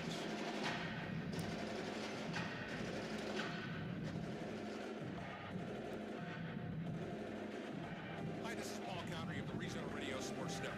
That may be my professional title, but did you know that I'm also the son of a U.S. Navy World War II veteran and the proud father of a United States Marine? Let me share with you something very close to my heart. It's called the Semper Fi Fund, and its program America's Fund, which provides immediate lifetime support for post 9/11 wounded, critically ill, and injured members of the U.S. Armed Forces, veterans, and their families to ease recovery and transition back home to their communities. The Semper Fi Fund, serving those who preserve our freedom. The basic idea that drives these efforts is simple. For as much as our heroes have sacrificed, they deserve the best care and support available in their hour of need, whenever it may occur. The Semper Fi Fund, a 4-star charity and an A+ rating, has served over 16,000 members since 2004. Welcome back here on Regional Radio Sports. Paul Condry along with Coach Mark Gardner. Bethel College Lady Pilots, a 40-35 leader here as we're at the 3:15 mark of the third stanza. Anna Marie Wright for Spring Arbor University with a dribble, goes into the corner, comes to the left elbow to Shields. Shot clock winding down. Shields, an off-balance 12-footer, nicely done by Shields. She's had a nice spark off the bench. Yeah, she's got 6 points tonight, but that's a real nice play there. She's grabbed a couple rebounds to help her team out. She's kept her composure with the shot clock winding down. Brickner with the ball goes to the right side now here to Cam Glenn. Cam on the dribble to the left block, stops. Oh, she fakes and she was tripped. And they're going to say she lost the ball out of bounds, and she did, but I thought she got tied up by Rachel Nelson. Yeah, got their feet tangled up, and she's not going to get rewarded for that. It frustrates me. You should protect the shooter. And Autumn Goggin will try to walk it up. She comes over here along the near sideline now to the back to the middle of the floor. Over the timeline now, goes right side now to Anna Marie Wright. Anna Marie looking for help. Bodied up there by Taya Bruce. Anna Marie with the drive and the score. 40-39 at the 2:28 mark. She ate up Taya Bruce that time. Yeah, that's a nice spin move by the freshman. She's got 4 points now. Elsasser with the drive, backing in, shoots from the right block and scores.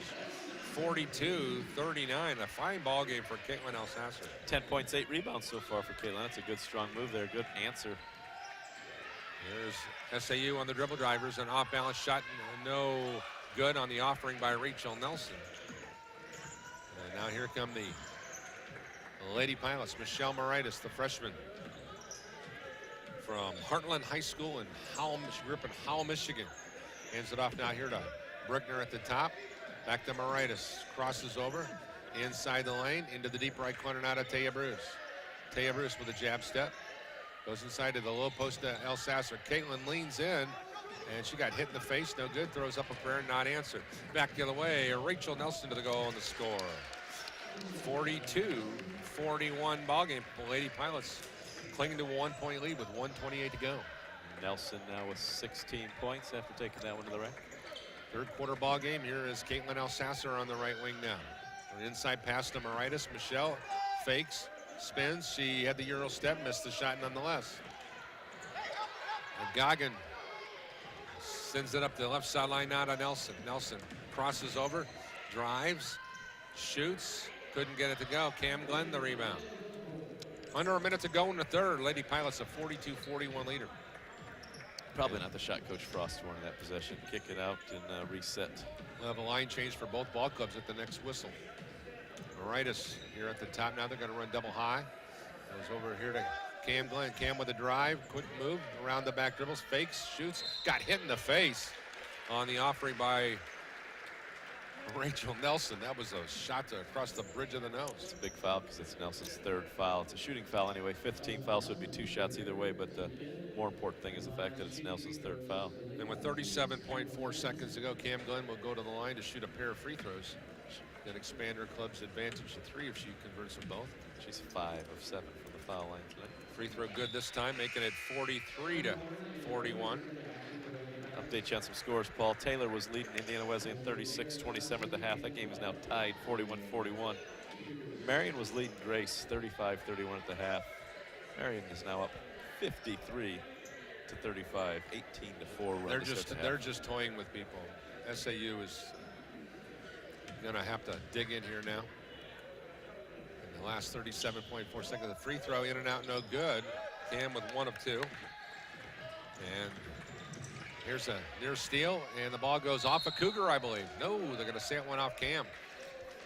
Nice hustle individually by Cam over there, going one-on-one against Faith Johnson. The Toledo native will live to play another day. And now Ryan Layer to inbound on the midcourt line, far sideline. Goes over here on the near side to Cabana. Cabana drives across the lane, throws up the shot, and it goes in and out, no good. Rebound, laid up and in by Ryan Layer, and the foul is called. 2 fouls on Taya Bruce now. And Lair with the offensive rebound in the bucket. She's got 6 points now. Sorry, 4 points now in the evening. And with 23.1 seconds to go, the Cougars can take a 1-point lead into that final possession offensively. And there it is. Old-fashioned 3-point play gives SAU the lead back at 44-43. Good move there by Coach, getting White out of the game so she doesn't pick up her 4th foul here in the last possession. And now Moritas will walk it up. Pilots were an 18-14 trailer at the end of 1. Pilots were a 1-point leader at the end of 2 as Cam Glenn got hit on the right block by Faith Johnson, and that will send Cam to the line with 13.1 seconds to go in the third stanza. Cam was 2 of 2 from the line in the first half. She's 4 of 7 from the line in this quarter, so she'll have 9 free throw attempts here in the third quarter. And Cam averaging 15.5 points, 4 rebounds a game. She's also averaging 3 assists, 1.5 steals. Great all-around player. We're tied 44 all. Yeah. Cam, one more opportunity forthcoming. And with 3 dribbles, Cam with a slight bend to the knees. Free throw in and out, no good. So we're tied. And now here's SAU up the left sideline. Streaking over there is Cabana. Cabana stops, kick back out here to Layer. Layer with a drive. Shot on the way, no good. And with 1.1 second to go, it'll be SAU basketball. She shot it, hit the rim, and it went out of bounds. How's that not Bethel ball?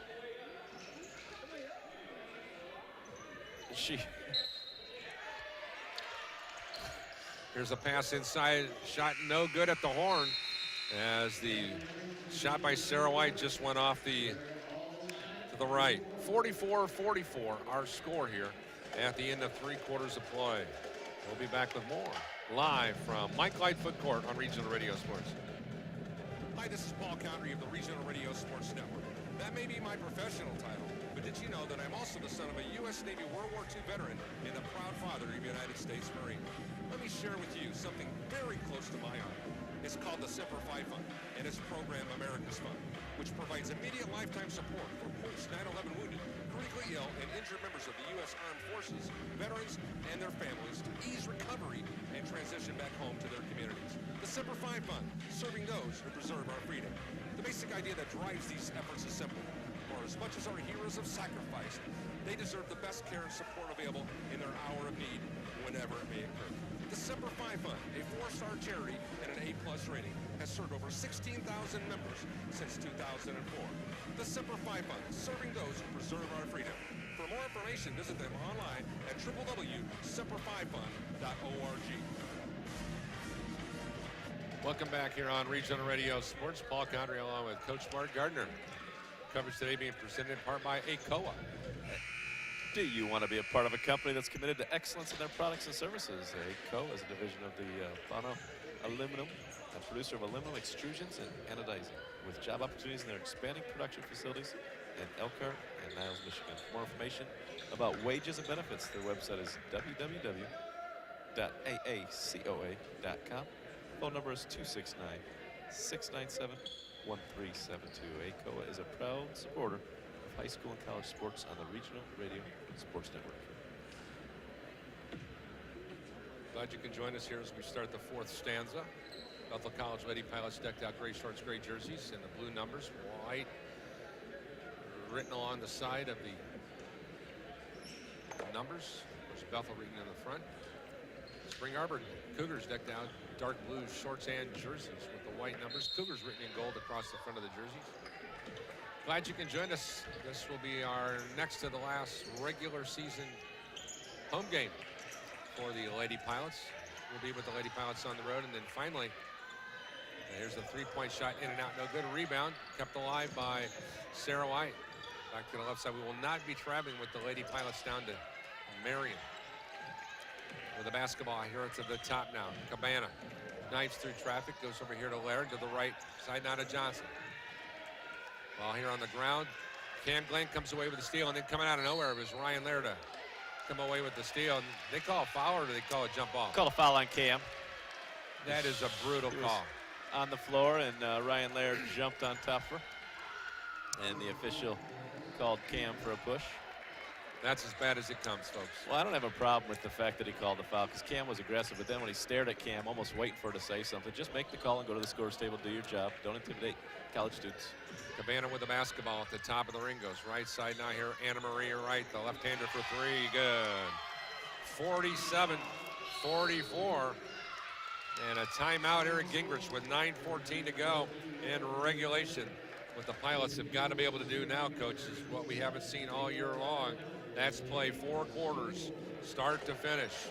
Of course, we've seen this team in the game against Huntington University. We're exactly at this point in time, 44-44, going into the 4th quarter, and then they imploded. I like the timeout because he needs to get this team back on track right now. Yeah, this isn't a team that can afford to go down by 5-7 points. They have to keep this a 1-possession game. They have to keep it close, and so this is a big possession for the Lady Pilots. This is I've been hard on these guys tonight, but I look at the officials. The 3 of them are down there. Almost every college basketball game you watch, there's a timeout. One official stands here, one official stands there, one stands either where the ball's being inbounded. These 3 go and chuckle and talk, and I've been disappointed the way this game was called. I thought Cam did throw a little elbow down there on the floor. I thought the call was right.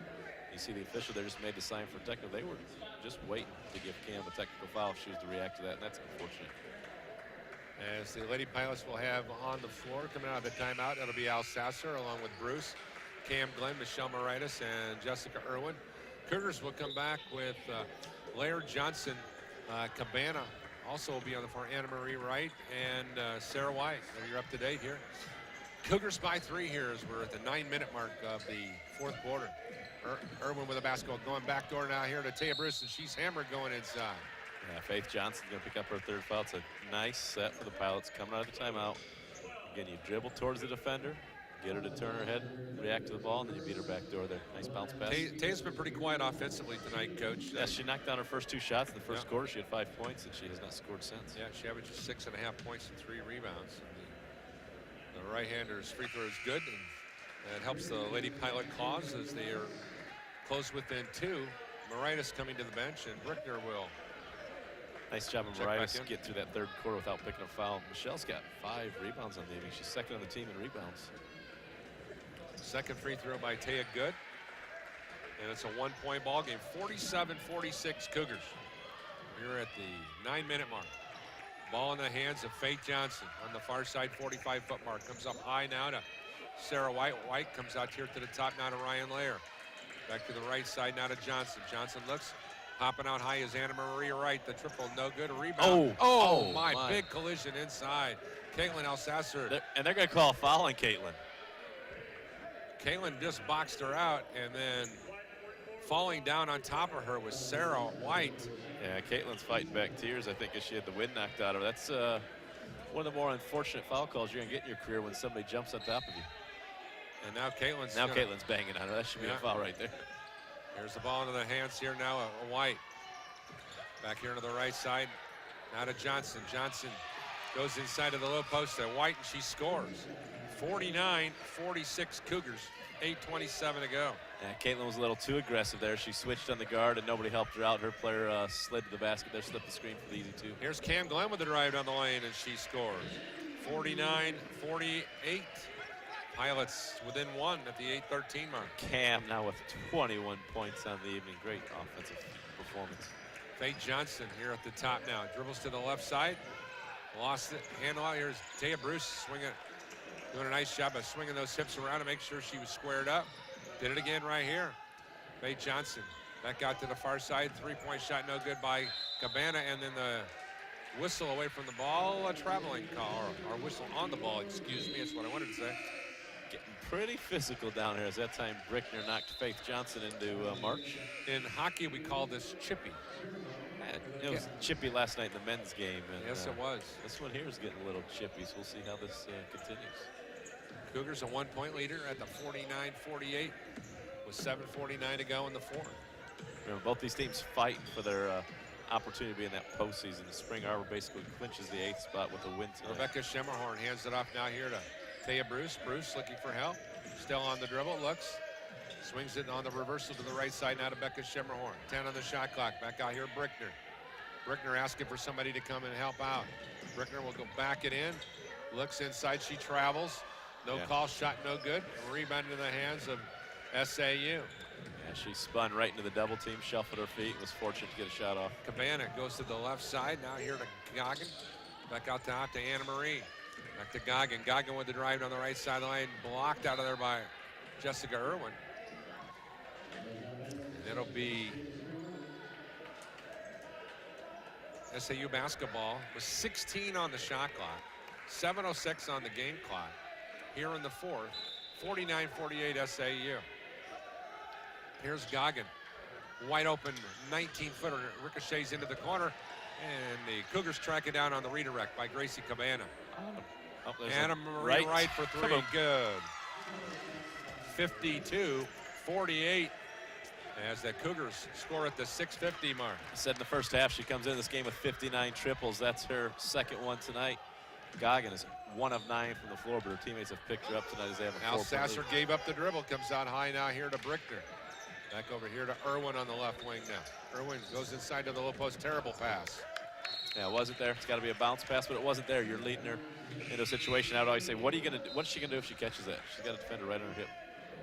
And it'll be Bethel to inbound. It'll be Rebecca Schemmerhorn, deep left corner.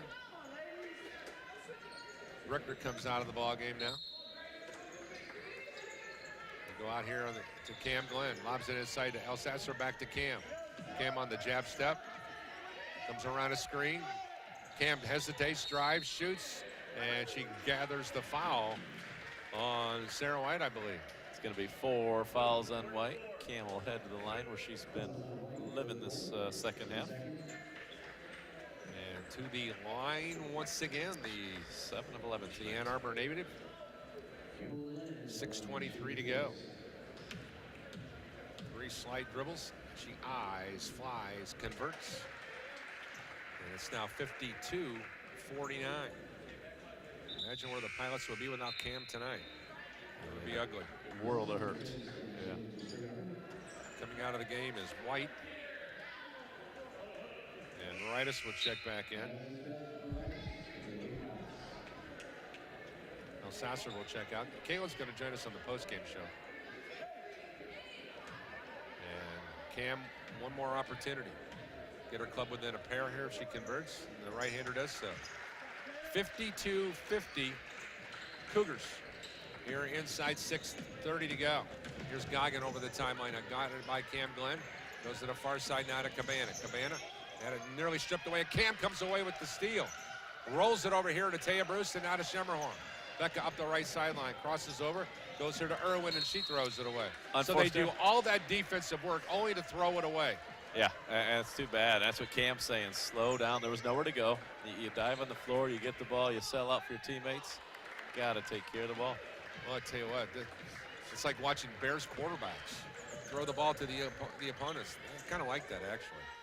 We're the Packers fan. Here's a pass over here to the far side now. Cabana.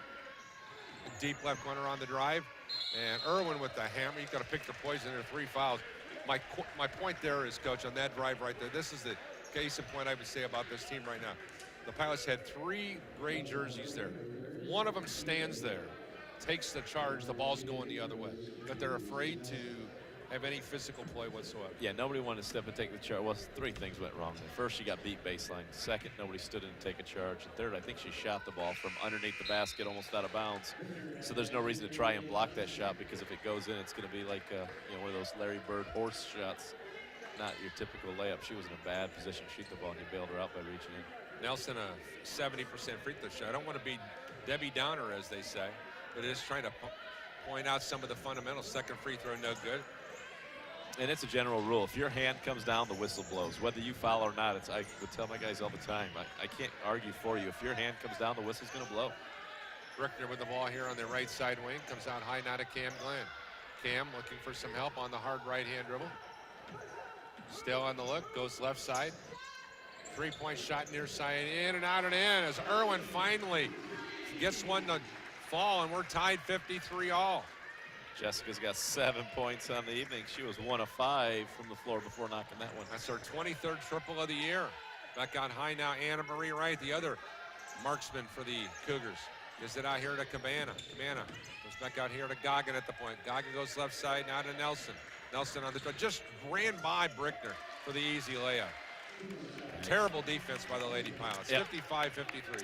Kelsey puts the ball in the basket really well, but she struggles. She needs to work in the defensive end. I'm looking across the way, and her dad's giving her that look as well. You got to move your feet, young lady.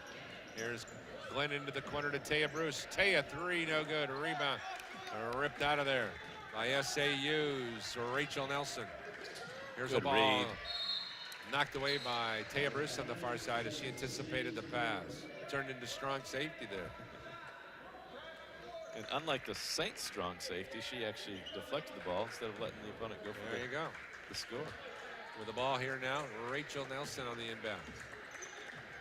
Over here to the right side, now here to Cabana. Oh. Ball deflected around.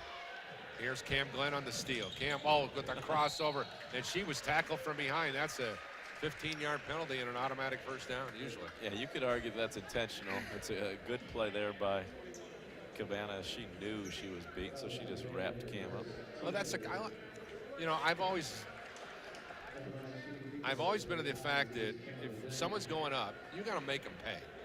Right. No, I agree that you don't give up and one opportunities. You either foul them or you give up the layup. But in that case, I like because the foul. of where she was at, I felt like you could have called it intentional because she was falling down, and so she just grabbed her. If she wasn't going for the ball, she just grabbed her and pulled her down. I agree. Nothing easy. Make them earn it. No, absolutely. I think Ryan mentioned that the other day in the ballgame. Just because they're soft. Yeah, don't reward them for being soft. Yeah, that's absolutely. Cam 1 of 2. Cam's struggling at the line in the second half. But she's kept her club in the ballgame. The club wouldn't be here if it wasn't for her. Now she's 10 of 15 for the foul line tonight, but here's Goggin backing in on Cam. Shot from the right side, no good, and Cam slapped her on the wrist.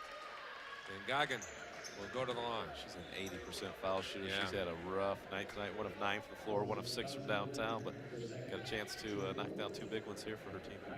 We'll see what she can do here at the 4:08 mark. Every free throw, every possession now at a premium for both ball clubs. The Lady Pilots really playing for their literal playoff lives.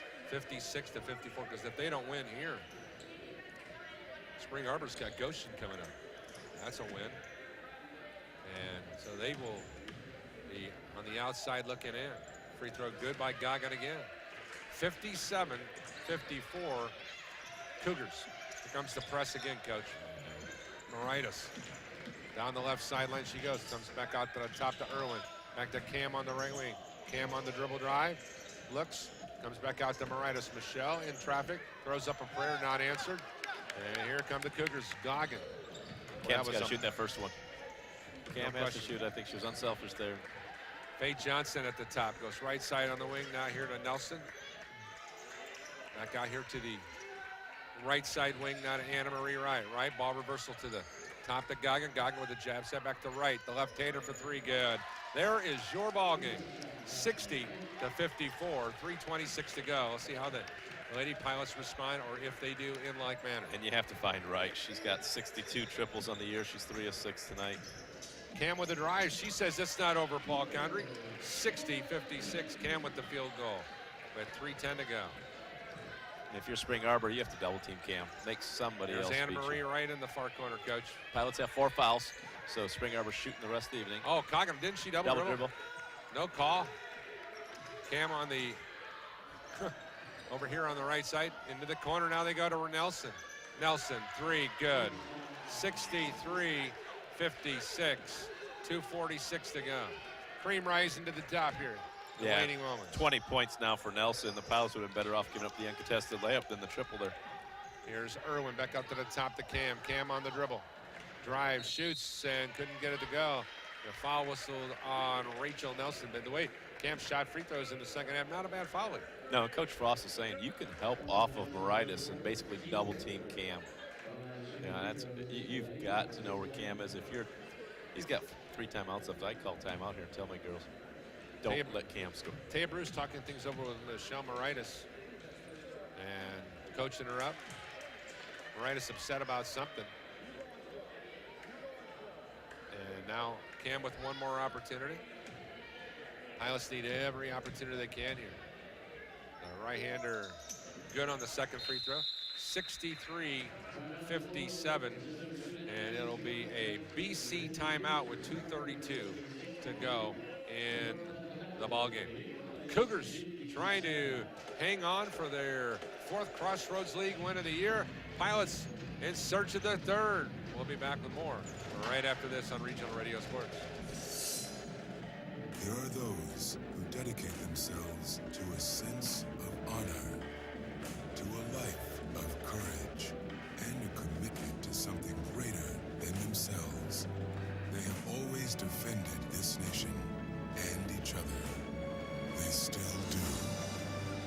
The few, the proud, the Marines.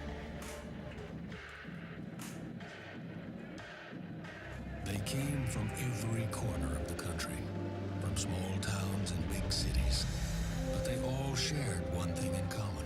They belonged to a family called Marines. A tough and determined few dedicated to protecting everything we hold sacred. And still, they come.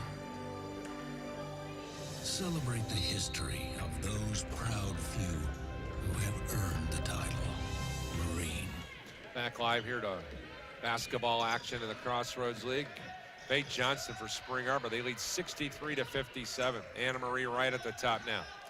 Dribbles down the left side of the lane, throws up a prayer. No good. Rebound in the hands of Cam Glenn. Now Cam will push it up. He's telling people what to do. Goes now here to Brickner on the left side. Brickner on the drive. Scores from the right hand on the left side, making it 63-57. 59. And Kelsey doesn't do that often. She's more of a knockdown shooter from three-point range, mid-range jumper. There's a foul. It's going to be a two-shot foul. Taya Bruce. And that will send to the line Johnson, a 79% free throw shooter. Averages a steal, 2.5 assists, 2 rebounds, 4.5 points a game. Number 12 will go to the line here to try to give her Cubs an insurance point or two. And the right-hander shoots and scores.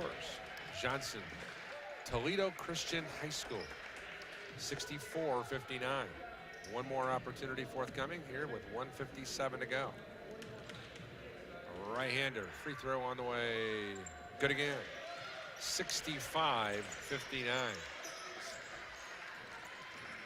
Cougars with the ball. Here's Michelle Moritas for Bethel with a rock. Goes over here to Brickner on the left wing. Brickner on the jab step. Knocked the ball out of bounds. They're going to call a foul. That's going to be a two-shot foul. That's a tough break. There's Brickner dribbled right into a double team. She got bailed out by that one. Terrible call. And that's going to be 5 fouls on Nelson as well. That's a really bad foul. She fouls out with 20 points. 1:47 to go. Of course, the officials don't know that she has 5 fouls. 5th foul. So Ryan Frost will counter with Sarah White, who has 4 fouls. And now Alsasser will check in at the, well, check in right now as Brickner, as the accordion continues to back and forth. Still a 2-shot foul. I thought for sure they'd send Caitlin back over the bench for the second. Brickner spins, free throw on the way, good. 65-60, $1:47 to go. Pilots now 17 of 24 from the foul line. Opponents are 16 of 17. So there's your difference. Second free throw good. 65-61. 4-point Cougar lead. They have the rock in hand with $1:45 to go.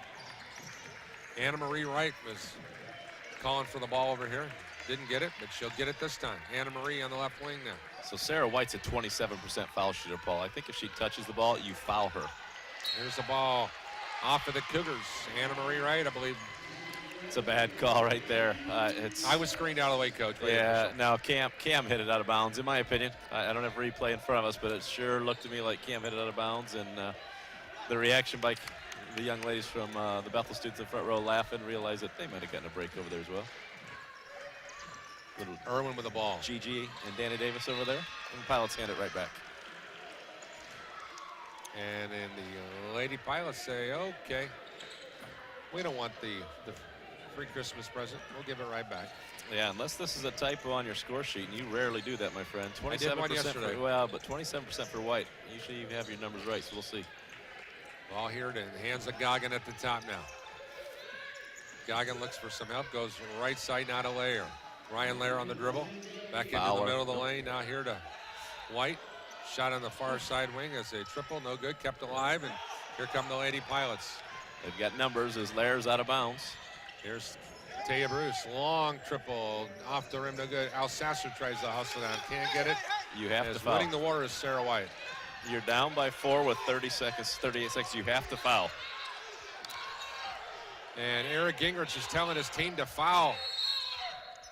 And he's telling Caitlin Alsasser to foul number 34.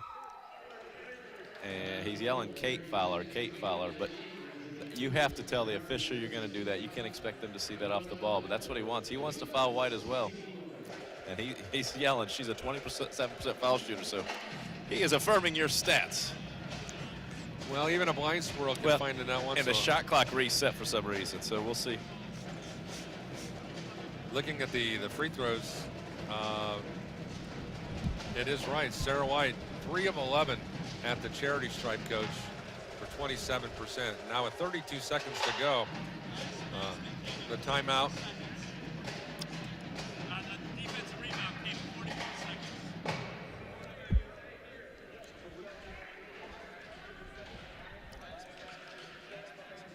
The defensive rebound came at 44 seconds, so should be 18 inches. Coach Gardner, total recall man, was with everything here. You don't even get a thank you out of the whole thing. Maybe he's heard what I've said about him all night. I don't know, but I figured Coach Frost did his job in the first half. I should do it here in the second half. Oh, no. Okay. So if you're the Pilots, so now what happened? Because of the timeout, they take White out of the game. You can't foul her. That's a great play by Coach Frost. That last time out by Coach Frost. The Pilots have to foul right away. You can't let them run this down. And to inbound the ball here will be Cabana. Comes out here now to Goggin. Goggin. Once again, they're running the clock down. Over here on the right side layer, and she's fouled by Bruce. He just lost 6 seconds, though. That's a possession. You have to make this a 5-possession game. Foul. Go down the other end. Foul. Go down the other end. 6 seconds becomes a difference here. Ryan Lair at the line. Howell, Michigan native. Of course, if you look at this, her and Maritis grew up together. It's my understanding. Free throw good with 25.5 seconds to go. It's now 66-61. Free throw on the way, good again. 67-61. Coach, what did you say Spring Arbor's free throw was now? Oh, tonight they're just 18 of 19. That's amazing. At the top now here, Cam Glenn. Cam on the dribble. Inside, scores the left-handed layup. 67-63, 16.4 seconds to go. Here's the ball in hand to Lair. Lair, jump pass over here now to Cabana. Cabana backs it out of harm's way. Cabana fouled on the far sideline by Irwin. And with 7.7 seconds to go, SAU to the line. And head coach Ryan Frost looks like he's going to bag his 7th road win of the year and his 77th win of his career. Free throw good. 68-63. As the Cougars will, at this point in time, Coach, will solidify their spot as the free throws are good. 69-63 with 7.7 seconds to go. We'll take a timeout and wrap it up right after this. St. Jude continues to advance by increasing cure rates, childhood cancer, and donors are important to us because you get the feeling that you have a team behind you. When it comes to research and advancements, there's some things that only we can do because we have the resources and we have the focus. And so if St. Jude doesn't do it, who will? St. Jude Children's Research Hospital. Finding cures, saving children. Learn more at stjude.org. Paul Condry, Mark Gardner, live from Mike Lightfoot Court. 69-63, Spring Arbor. In search of their 10th win of the year. And it'll be Cam Glenn to inbound the ball for the Lady Pilots. We'll look for some help. Keep in mind we were deadlocked 44 at the end of 3. Glenn goes into the corner now to Irwin. Off balance triple, no good. Then Goggin with the rebounds, and that'll do it. The Spring Arbor Cougars win their 10th game of the season to go along with their 16 setbacks. They're now 4-11 in league play. Bethel College Lady Pilots fall to 7-20, 3-12 in conference play. And we'll get some final thoughts from Caitlin Elsasser, who's going to be joining us on the postgame show after our prayer. So stick around. More things coming your way right after this. Centier Bank is Indiana's largest private family-owned bank. Since 1895, the Schrag family has built a legacy of success through business and by servicing the communities of northern and central Indiana. Centier's not-for-sale promise pledges to the communities we serve that we will continue to preserve independent banking in Indiana for generations to come. Centier Bank is proud to serve the communities of northern and central Indiana. Please visit Centier.com for more information, and don't forget to like us on Facebook, member FDIC. Welcome back here on Regional Radio Sports. Caitlin Elsasser, whose senior leadership has been outstanding for the most part all year, is going to now join me here on the post-game show, and we're going to get some thought from Kate. She led the team in prayer. We need to turn that around a little bit there. There we go, kiddo. This is it's a new thing for you guys. All right. First of all, I want to take this time to jump on the platform here, and let's just talk about the. It was a really neat summer for you. So share with our listening audience about the road you've traveled this past summer and how much you've grown spiritually. Yeah, so I had the opportunity in May to head to Senegal, which is a country in West Africa. It was a month that challenged me, a lot of weekends, a lot of weekdays. And I was actually there for a physical therapy internship, which I'm heading into grad school for that in May as well. So it must be a thing with May, I don't know. So while I was in Africa, I worked with patients in a clinic. I stayed with Brazilian missionaries, and I think overall, if I could say the biggest thing I learned is that Jesus is so much bigger than what I could ever imagine. He's the same as he is in Africa as he is here. And it just made me realize, and I wish I would have realized it sooner, that my platform that I've been given for basketball is so much bigger than just what's on the court. I get to reflect Christ and do things for Christ on and off the court. And it connects me with so many more people because I get to play basketball. And in doing so, I get to talk about Christ and reflect him in all my actions. Pastor Mark? That's a powerful testimony. It is, and I feel bad because I watched you play high school basketball and didn't really get to know you. I've watched you grow up here at Bethel and I've heard all these things, but I don't feel like I've gotten to know you real well. And I hear you say stuff, and I'm very close with one of your mentors, Sheila Dodd's a close friend of mine.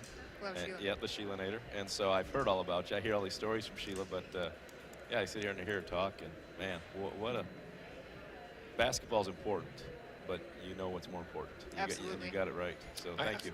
One thing I'll never forget, a former lady pilot told me one time that when basketball was taken away from her, she felt like there was an emptiness in her heart. And then she realized that what she had done is she had made basketball her God, and that had become an idol.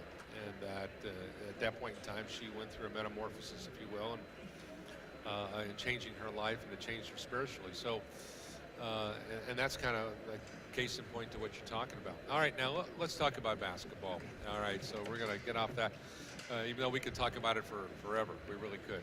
All right, it's been frustrating. I could tell it on your face. You got hammered out there tonight several times, but you've always kept your cool about yourself. You know, you're playing with a bunch of young gals.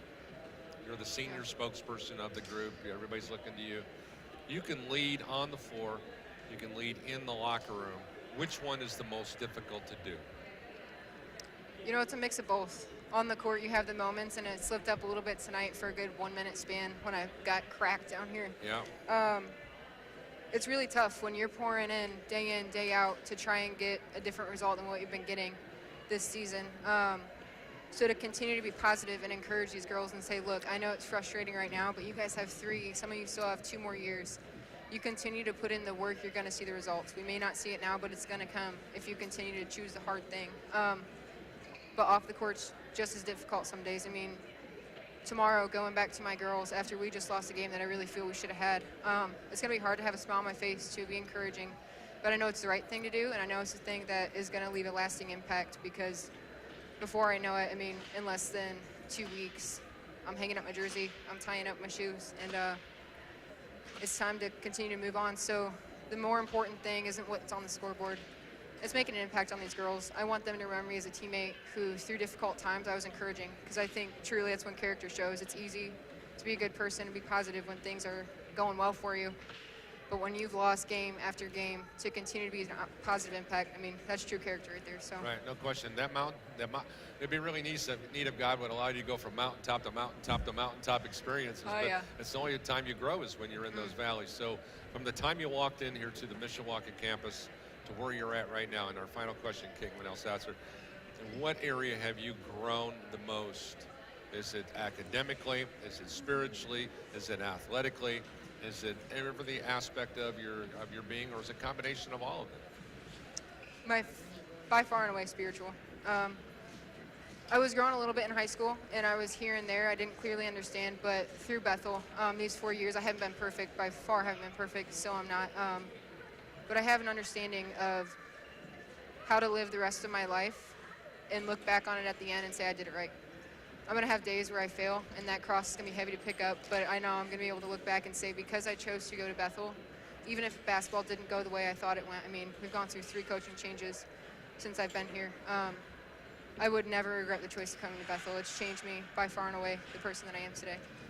Congratulations, kiddo. I hope that as you go out and finish grad school, I hope you find time to become a coach somewhere and share that passion, get that into your whether it's a church, a Y, Boys and Girls Club, if it's not what you want to do as a profession, because you have a chance to really impact a lot of people. Keep it up. You've impacted us, kiddo. Yeah. Thanks. All right. Caitlin Elsasser joining us here on the Postgame Show. Folks, that's the reason we do what we get to do here each and every game. Kind of makes reading these stats kind of worthless. Yeah, they really are. I mean, in all worthless, honesty, we'll do it because it's part of the postgame show, but who really cares about the game when you hear stuff like that? I was telling somebody the other day, actually, I was Caitlin's pastor at her church. I met him the other day and said, and he said he had no idea how much fun these basketball games would be because he gets to see these kids in a different light. And I told him that we talk all the time about we're not broadcasting Purdue, IU. We're broadcasting kids like this, that basketball's part of what they do. It's not who they are. It doesn't define them. Where when you go to Purdue, IU, a lot of those places, their sport defines them. Yes, and these kids that we get a chance to hang around with, the volleyball players, basketball players, the sport is what they do, but Christ defines them, and that's a great example right there. Exactly. Final stats, and we'll wrap it up. All right. The visitors were 21 of 56, 38%, 7 of 22 from downtown, 32%. They knocked down 20 of 21 free throws, so there's your difference, 95%. 34 rebounds, 9 on the offensive end, 12 assists, 16 turnovers. Ryan Lair, 7.6 rebounds. Rachel Nelson, 21 and 8. Sarah White, 4.6 rebounds. Faith Johnson, 5 points, 1 rebound. Autumn Goggin, 1 for 10 from the floor, 1 for 7 from downtown. 5 points, 5 rebounds, knocked down the big free throws at the end of the game. Anne-Marie Wright, impressive freshman with 13 points. Caitlin Shields, 6 points and a rebound. And Gracie Cabana, another impressive freshman, 8 points, 4 rebounds. The home team shot 43% from the floor, 36% from three-point range, 72% from the foul line. They were 18 of 25. They had 31 rebounds, 6 offensive, 9 assists, 18 turnovers. The 9 assists frustrate me because they had 7 at the half. There was a lot of Cam Glenn going to the rack in the second half. Jessica Irwin, 7 points, 4 rebounds. Caitlin Elsasser, 10 points, 9 rebounds. Taya Bruce, 7 points. Cam Glenn, 29 points, 4 rebounds, 2 assists, and 6 steals. Michelle Moritas, 2 points, 5 rebounds. Becca Skimmerhorn had 3 rebounds. Kelsey Brickner, 8 points, 3 rebounds. And Kristen Moan, a foul in 3.5 minutes. All right, once again, Spring Arbor improves to 10 and 16, 4 and 11 in league play. Pilots dropped to 7 and 20, 3 and 12 in league play. Let's set the stage. We got their finals are in. Yeah, some big games tonight. Some change. Indiana Wesleyan holds off to beat Taylor 74-67. So Indiana Wesleyan's now in second place. Taylor's in third place. Huntington defeats St. Francis 78-73. So Huntington jumps ahead of St. Francis in the standings. So they're in the 4th spot now. 9 and 6. St. Francis is now tied with Grace at 8 and 7 as Grace fell to Marion 76-51.